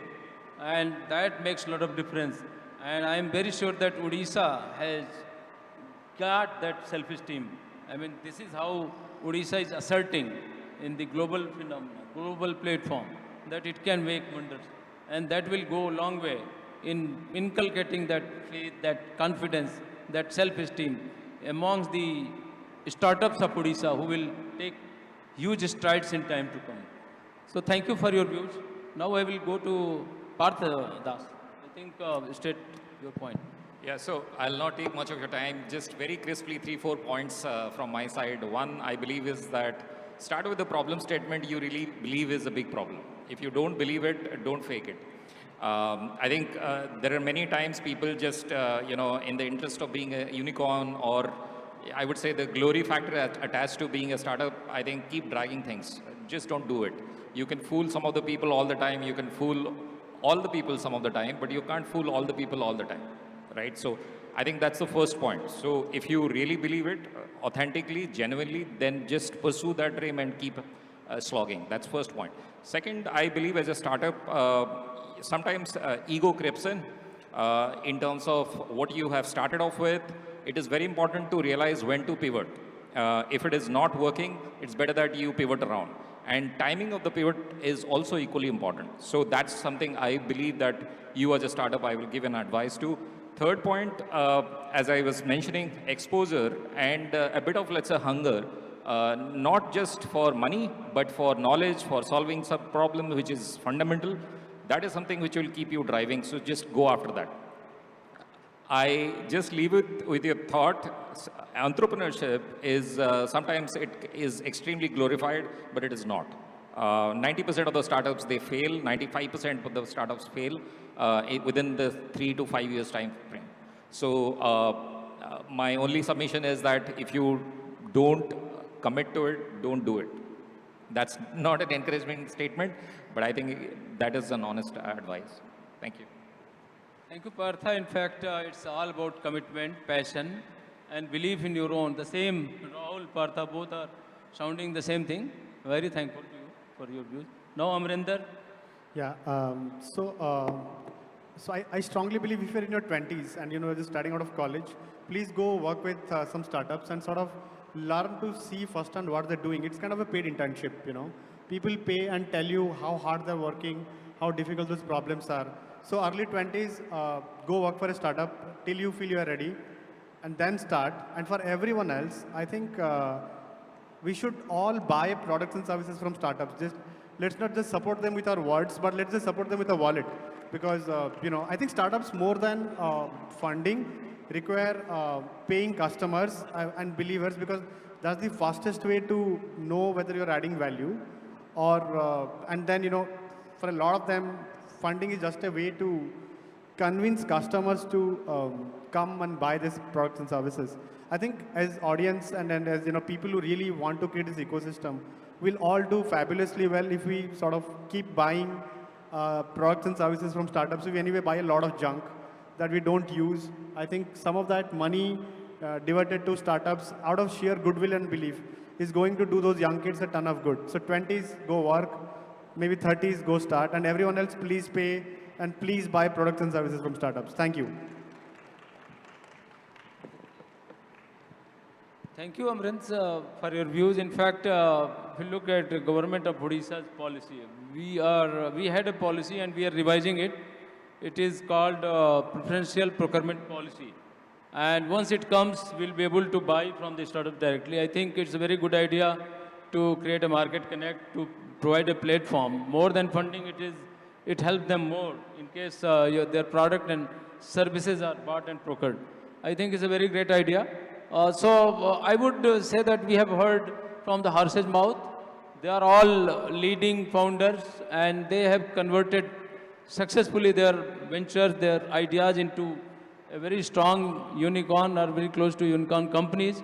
They are running them successfully and they essentially understand Odisha. They are very closely connected with Odisha. And I must say that the kind of insight they give to the government of Odisha, to Startup Odisha, and other ecosystem players. It will go a long way in terms of putting up right measures in place, right initiative in place, and it also gives a lot of hope, provided that because we, as we said, that we understood that we have policies, we have incentives, we have funds in place, and now it is the self-esteem, it is the commitment, and it is the hope that would drive our startup in Odisha to rise to that level where they can sooner or later become unicorns and even better than that. With these few words, I must extend a great thanks. I am very grateful on behalf of Startup Odisha and on my own behalf. I am so thankful to all of you for taking time out and sharing your insight to the audience. Once again, it's nice to be with you this evening. Thank you.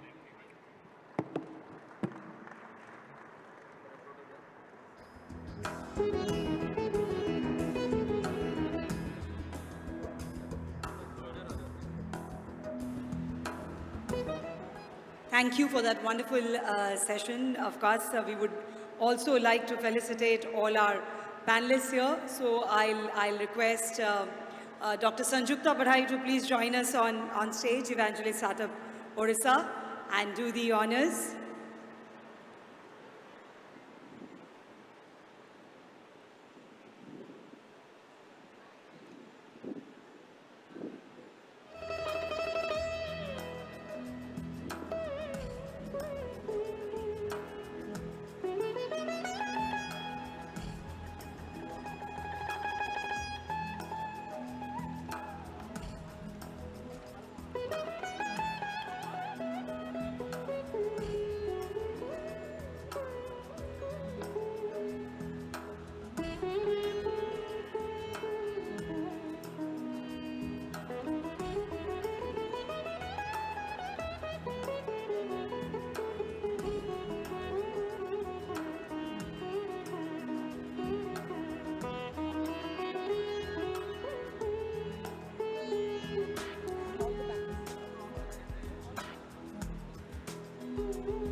A little token of appreciation from our side.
Well, before we formally end this, can we also have a group picture with our TIE members and other members who can be a part of? We'll have a quick group picture, a group photograph.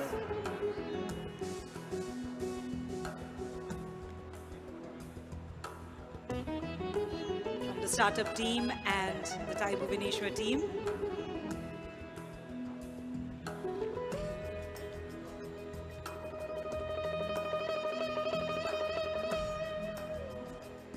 We'll have a group photograph.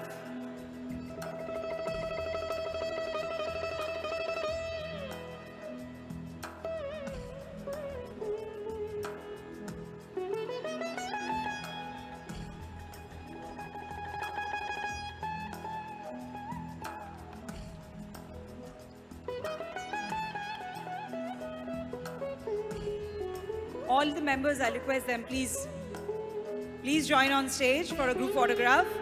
A lot of hard work has gone behind this event. So I know everybody has been exhausted. We are a less crowd here right now, but let's hear it for the entire Startup Odisha team and also the TIE Bhubaneswar team. Everybody has contributed to make this a success.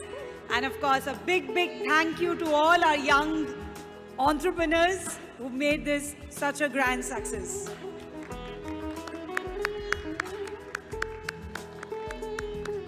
Thank you, everyone. A big thank you to all our audience who've been there with us very patiently. Thank you to all our entrepreneurs. Thank you, everybody, our eminent guest speakers. And just for your information, tomorrow, 10:30 a.m. at OHub, we have the Startup Ecosystem Mixer event where we will have both investors as well as academicians. So all startups are invited to be a part of it. If you want to be a part of it, please join at OHub 10:30 tomorrow. Thank you so much. Good night and God bless.